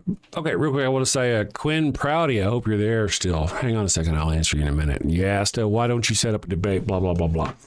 Text for Christ said, it's sad, but that's love. He took on our punishment so that we don't have to be eternally condemned. I hope you're not a parent. I really hope you're not a parent. Do you, have a stressful day at work, your boss get mad at you, and you go home and beat your kid? Is that kind of the logic that works for you? Because that's what you're describing here. It's sad, but God had to go home and beat his son in order for us to be eternally forgiven. You just don't know how disgusting your religion is. I want to unpin that. There's more from you. That is written Matthew 5 and John 17. Okay, I got you here. In Matthew, Jesus talks about coming back as the Son of Man and his angels will come back and murder people, billions of people. Yeah. In John chapter 6, Jesus says he's not. He says that he's not a king. They try to crown him, and he runs away to the mountains when they try to crown him king. Interesting. There's really a lot. But then let me go on. You also say you've met him. He's there with you right now. He's there with you right now. And this is one of those I kind of like to harp about. Have you ever heard about the Catholic child sex scandal? Just that one. There's lots of Christian child sex scandals, but let's just go with the Catholic one. You heard about that one, right? So Jesus loves you more and is willing to be there with you and help you. But he was unable to help those little children who were being raped by the priests in his own house. He was unable to hear their little prayers as they were going, "Dear Jesus, please make it stop. Please. No, here he comes again, Jesus. Here he comes. I don't want it to, Jesus. Please stop, Jesus." But he's there with you right now. What kind of narcissistic piece of shit are you? Have you not thought this through? Jesus is with you now, huh? Free will and whatnot. Let's see. Mormons love a postmortem thing. I pray that Jesus encounters all of you, man. I pray that Jesus encounters all of you. May the Lord God bless each of you. I don't speak or think ill of you. Science, archaeology, cartography. Yeah, it's unfortunate. I mean, I don't think you shouldn't really think of it as ill of us. We're trying to convince you that what you're doing is sick, sadistic, wrong, bad. We're actually the good people trying to help you. Why would you say anything bad about us? I mean, you're the one out there who seems to go by the whole divine command theory. So where if your God says throwing babies off of buildings is good, then throwing babies off of billions is good. Hey, Ilkat, I'd love that. Ilkat says you're going to tell your pastor. I don't think. Now, see, all right, so let me go back to this before we go on. I'll finish with. I don't really care for your prayers. Have you not heard about how disgusting your God creature is? Text for Christ. I mean, why would I want that thing blessing me in any fashion? If anything, you should say, Jesus and Lord, please ignore those people, forget them, let them live their lives. But no, it's please forgive them. Don't hurt them because your God creature is horrific. You even think so. You even believe that once I die, if I don't go the right way, specifically, it's going to torture my soul consciously, my conscious soul for eternity. The fuck is that? That's horrific. So, now, Ms. Ilkat, about telling your preacher. Let's go back over here to Quinn Prouty. Quinn says, why don't you set up a debate if you're so enlightened? Or do you just enjoy stroking your ego while talking to 30 people? Put your claims on to the test. Well, I too have to kind of lament the fact that I have a low viewership. I said at the beginning of the show, if you were here, go back and rewind. It probably has to do more with the fact that I'm not that interesting. Maybe. We'll see. But it keeps me out of trouble. However, why don't I debate? What would you care to debate me on? What if I said this is debatable? Matthew chapter 13. Give me a moment. I said Jesus Christ talked about how he was going to come back and murder billions of people in Matthew. Let me show you where that's at. And then you can go debate with other people. Okay, hold on. Because I'm not going to debate you. I had a call-in show.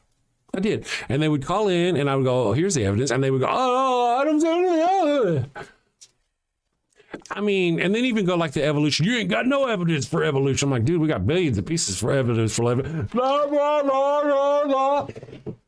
Just a fucking idiot. So let me go here. Matthew chapter 13. Jesus Christ says, the Son of Man. Jesus is the Son of Man. He calls himself the Son of Man the entire fucking book of Mark. You just go check it out. Just the Son of Man. The Son of Man will send out his angels. Whose angels? Not Jesus. Jesus is not that son. Yeah, it's the Son of Angels. The Son of Man. Jesus.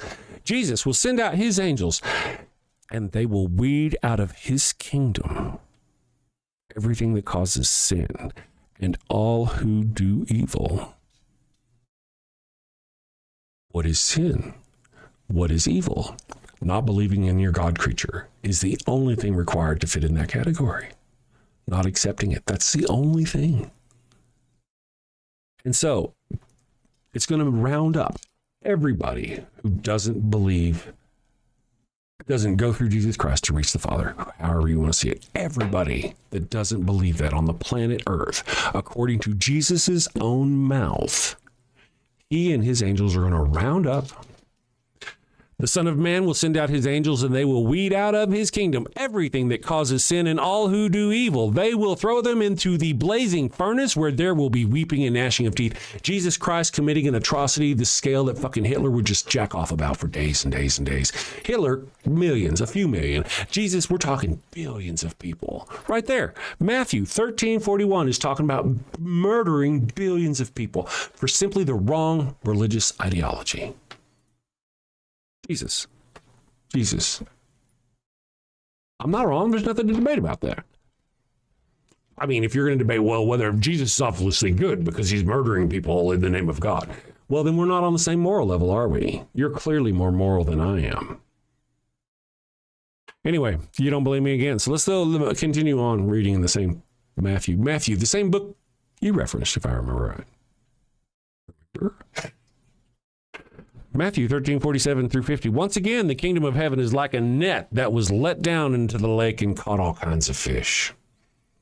When it was full, the fishermen pulled it up on the shore. Then they sat down and they collected the good fish in baskets. But the bad fish, they mercifully put back in the water so they could go the fuck on about their... Oh, no, that's not what it says. But the bad fish, they threw away. Huh. This is how it will be at the end of the age. The angels will come and separate the wicked from the righteous. Will the wicked be forgiven? Will there be mercy? Will there be forgiveness and love? Kindness? Understanding? Will any of those things happen? This is Jesus talking. Jesus talking.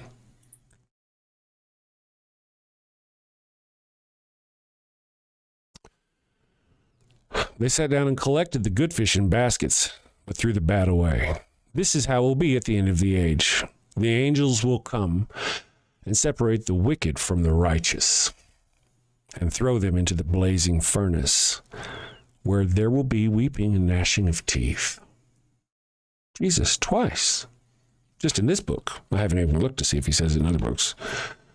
Talking about him gathering up his Nazis and their armies and going around and creating furnaces and prison camps and hoarding all the people that they don't think believes the way they should into these furnaces. Jesus, the Lamb, loving and merciful. You just don't know how sick your religion is. I think it's one of the things that, Christians, they come in here and they're like, you just want to sin. That's why you just want to sin. That's weird because, a sin is something that is something a God creature thinks is bad. I don't believe in a God creature, so nothing to me is a sin. Some things are bad, but each person thinks things are bad based on how they feel and how they rely. But as far as a sin, no, I don't sit around thinking I want to sin. Who are the ones that want to sin? Is it the Christians that crash the Grindr account every time the Republican Conservative Party has a meeting? Are those the Christians that are gonna? We got new subscribers. I appreciate you new subscribers. We got super chats and all that business. I thank you all, my friends. I'm fixing to wrap it up. I've got, oftentimes I say, by the way, Quinn, again, I don't really see what there'd be anything to talk about or debate about. You can call Matt Dillahunty and he'll debate with you. I'm not really here to debate. I'm not here to debate about whether or not I like evolution. Oh, Ilka says the host is doing Satan's work. Isn't that interesting how powerful Satan is and how weak your God creature is? All right. It's like some people they could just be anywhere and Satan will just lick their ear like that. And they'll just start masturbating right then because Satan is powerful. But you Christians, for some reason, have to gather around together in churches every week and, oh, he's real, he loves me. And Jesus, may or may not answer you. Actually, if you actually believe in the devil or Satan, has less to do with me and more with an attestation of your own mental stability. I do believe. You guys, I hope you have a wonderful day. I'm off to save the world. I will see you tomorrow. Well, read your super chats, Chris. Read your super chats on my way. If I have one, sometimes I don't get super chats. And that's okay. That's all right. But when I do, I want to appreciate them. And I got new software, so give me a moment while I figure shit out. There we go. Let us see here. Events. Oh, Babylon 684 is banned from the channel. What about you? Probably for good reason, obviously. If a robot did it, you probably deserved it. Before I could actually see a mod going, hey, man, I don't like the way you look, and they banned the channel. I've seen it happen, but not in your case. Let me just see here. We may not have. It's possible we don't have it. All right, so I don't see any. Guys, I am off to save the world. Listen, Christians and atheists, Christians, you really should go back and watch this. You should. Go do me a favor and get you a pen and piece of paper, or maybe, have a smart person write this down for you, and rewatch the show. And everywhere where I lie or I'm wrong, write down the timestamp. And then you can email it to me at Chris@the-damn-show, and we'll talk about it on the show. You'll do that. If you go research all those things I talked about how Jesus did this and Jesus did that, and it's made up because, wait a second, did they perform a real Jewish sacrifice? Wait, Jesus really was hiding, wasn't he? Oh my goodness, he really did lie whenever they asked him specifically, did you ever teach in secret? And he said, no. You know that's a lie. Half of his ministry was in secret. The parables are secrets. He would go places. The first person he heals in Mark was a leper, and then he says, don't tell anybody. And then the leper told people. And then he lied. Jesus lied when they asked him, have you taught in secret? Why would he do that? If he was there for that purpose, to give himself for you and us and me, why would he do that? I think I got a super chat. Somebody threw some money at me, I think. Let me check my software and see if I did. I heard a noise. Events. Oh, super chat. Thank you, Secular Feelings, for throwing the coin at me. $2 says, be well and hail Satan. I will. I don't think he's working today. I hailed him the other day and he stopped because he didn't have any other fares. But I mean, he's pretty busy lately. Thank you. Have a great day. Sin safely, my friends. Tomorrow's Thursday. I mean, man, we got rehearsals tonight. And we're running out of time. We open Friday. New Mexico Shakespeare Festival. For you Christians out there think I'm a coward, it hides or some bullshit. I'm in the New Mexico Shakespeare Festival. I've always been to kind of the belief that if you actually come and hurt me or something, prove me right. I mean, it's like a badge of honor for me.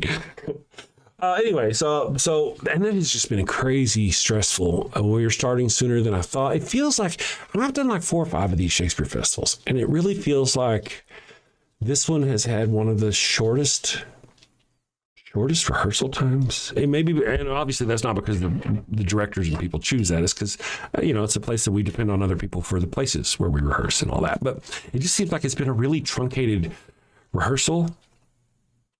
Now all of a sudden, hey, next Friday, we're opening next Friday. Next Friday? No, it's this Friday, 3 days from now. So I appreciate you guys. I got more money. Somebody else threw money at me too. 3DM says, love you, Chris, and all my rational buds on here. Thank you very much. I appreciate you. You guys are wonderful.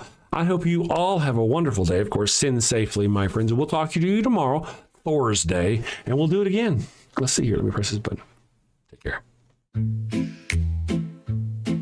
Got a house that smells like old cheese and shame. Father Flanagan's flesh candle. Oh, I'll take this one. Sorry. Sometimes I do this. Extra bonus show if you want. Hey, no nada. Hey, no nada. Good morning. No nada says, I'm sorry, it's Kelsis. Kelsis. Oh, we'll start with Onada. Onada says, oh, good luck with that, Patty. Christ is king. Okay. And then Kelsis says, when was Jesus a king? So let's go down that rabbit hole for just a moment. Jesus was never a king. He was not a king. He never levied taxes. He never raised an army. He never had borders. He never had a throne. None of the things that would make a person a king. The people he claimed to be king over denied him. Actually, I think other people claimed him, but you know what I mean? They denied him. The people who he claimed to be the king of denied him. And then in John, you're not going to like this, in John chapter 6, a group of people tried to crown Jesus king, just like you do, because you see him do his works. You're like, oh, he's done wonderful works. We need to make him his king so they can... So they did. After they saw him feed the 5,000, a group of people gathered around and were going to make him their king. And he ran away to the mountains because he did not want to be king. By no measure has Jesus ever been a king. And finally, there's one place where I think in the Bible it says later on it's all a kingdom in heaven and he'll blah, blah, blah, something. But in reality, I mean, not talking about the future in an imaginary place. In the reality of what was allegedly the story of the Bible, there was a person who admitted Jesus was the king. And that was Pontius Pilate, as a slur, remember? So Pontius Pilate comes out and he says, put a sign up there that says, Jesus Christ, King of the Jews. And the Jews say, no, please don't do that. Don't call him our king. Go look, read for yourself. So if Pilate had come out and said,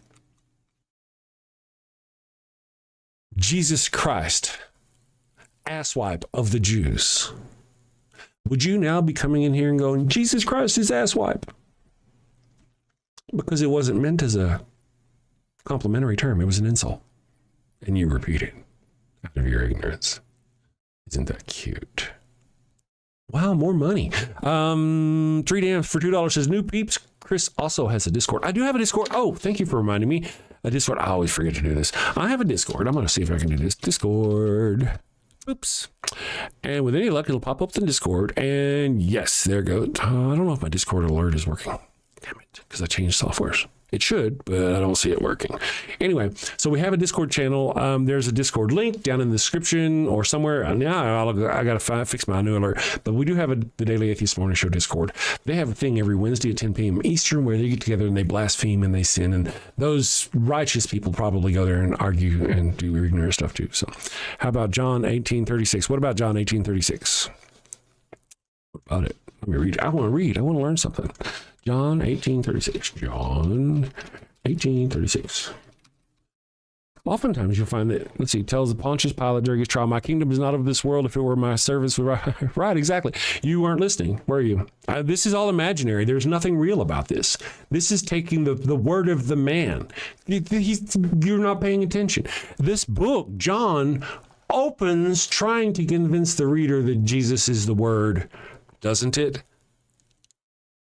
That's how the book opens. The Lord is the Word, and the Word is Jesus. Isn't that how the book opens? It's trying to convince you openly that Jesus is God. And then here it says, my kingdom is not of this world. It's all imaginary. There's nothing, again, he never had a throne. Nothing. His kingdom is not of this world. It's in his fucking head. But wait. You're right. Jesus was telling people not to worry about their lives, to throw away their everyday things because the world was coming to an end. He was an apocalypse preacher. Go read for yourself. Don't listen to me. He told people, told people, don't say goodbye to your family. No, you ain't got no time for that. If you want to live in heaven, you got to go with me now. You should go read the Bible. Have you read the Bible? Yeah. Okay, I appreciate you. Thank you. Oh, I got more. Love you, Chris, and my rational was. Yes, thank you for the super chat. So on and on. I just wanted to let you know, Jesus indeed was never king. He was never king. His only kingdom is in his mind after death. And he was going to come right back, right? Wasn't he? Wasn't he? He was going to come back within this lifetime. I will return. Now, if you're one of those who like to go, oh, well, Jesus did return at the destruction of the second temple, then everything else is a fucking wash, isn't it? What are you doing here? Your little wimpy excuse destroys your own argument, doesn't it? I should work late more often. Thank you for the $5 super chat. Yep, both the New and Old Testaments are survival records of the people who believed the world was ending. I mean, really, when you stop and think about it, you have those people who are out there going, the really hardcore religious people that all of us go, oh man, those guys are like, ooh. Those are the people who wrote these books. Anyway, I got things to see and people to do. You guys have a wonderful day. Sin safely, my friends. We'll see you tomorrow. I'm not going to look at the stream because Christians will say ignorant shit and I won't be able to stop myself from responding. So I'm not going to look at the chat. You guys have a great day.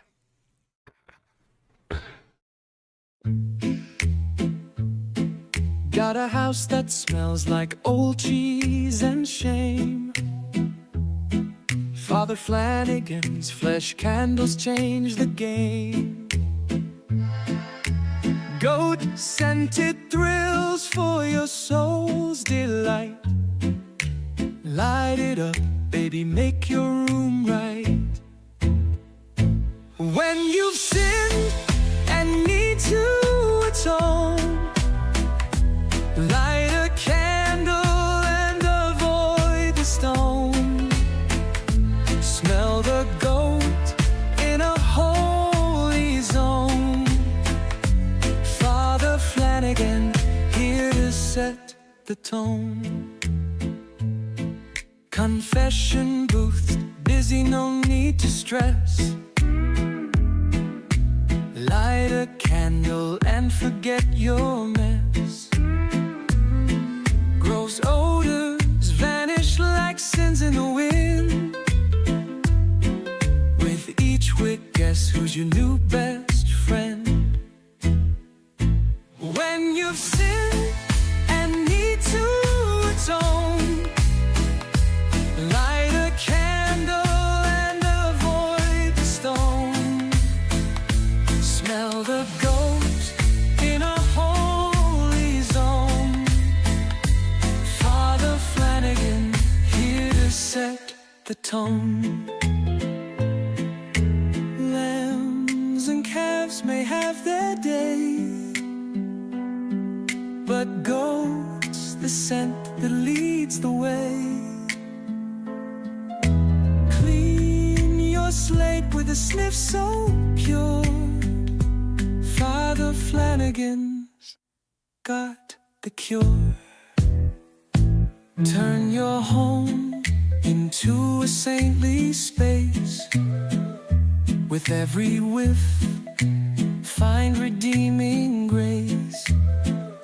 From your living room to the kitchen sink, light the goat candle, don't even think.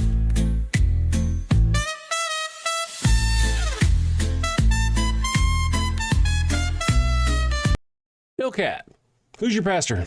Give me his name. Give me his email address. I want it. I want your pastor's name and email address.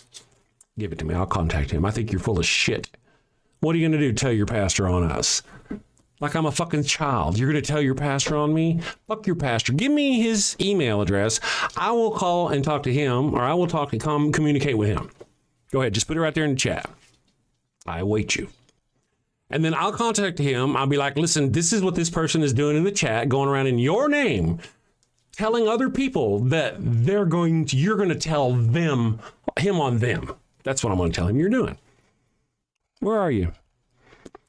Because I like being mad, bitch. Go away, enclave vexation. Because I get tired of dealing with ignorant folk. I have a small patience for ignorance. I'm waiting for the email address. Okay. No. Yeah. So he's going to tell YouTube about the Wicked channel. Go ahead. I've been doing this for a couple of years. You think you'd be the first person that reported me? Can you really think you're the first person that would have been reported me? Really? Really? You're that slow? I will tell you, though, I've done this for 2 years now, this time, and I did it for a year and a half, 5 years ago, and never once has my channel ever been suspended, had a strike, had a complaint come through to my knowledge. Never once.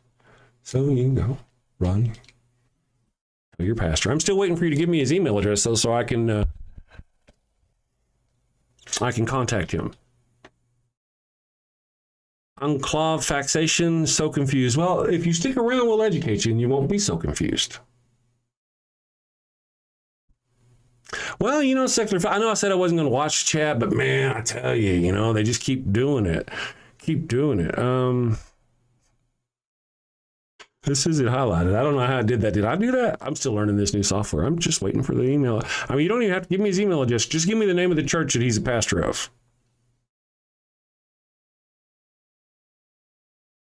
Maybe Ill Cat did it and I missed it. Nope. I got the new software that tells me, and nope. I got important shit to do with real people. Either nut up or shut up. Coming in here and threatening, I'm going to tell my pastor on you. Tell your pastor to kiss my ass. Now, here's the deal, though. I got to be honest about something, if you don't mind, before I go. You've been a jerk. Your pastor might be a great guy. I may call your pastor and go, dude, listen, this person's been a fucking piece of shit. And be like, you know what? Yeah, I know they're weird, man. You know, because I don't normally have those kind of interactions with people that are actually pretty cool.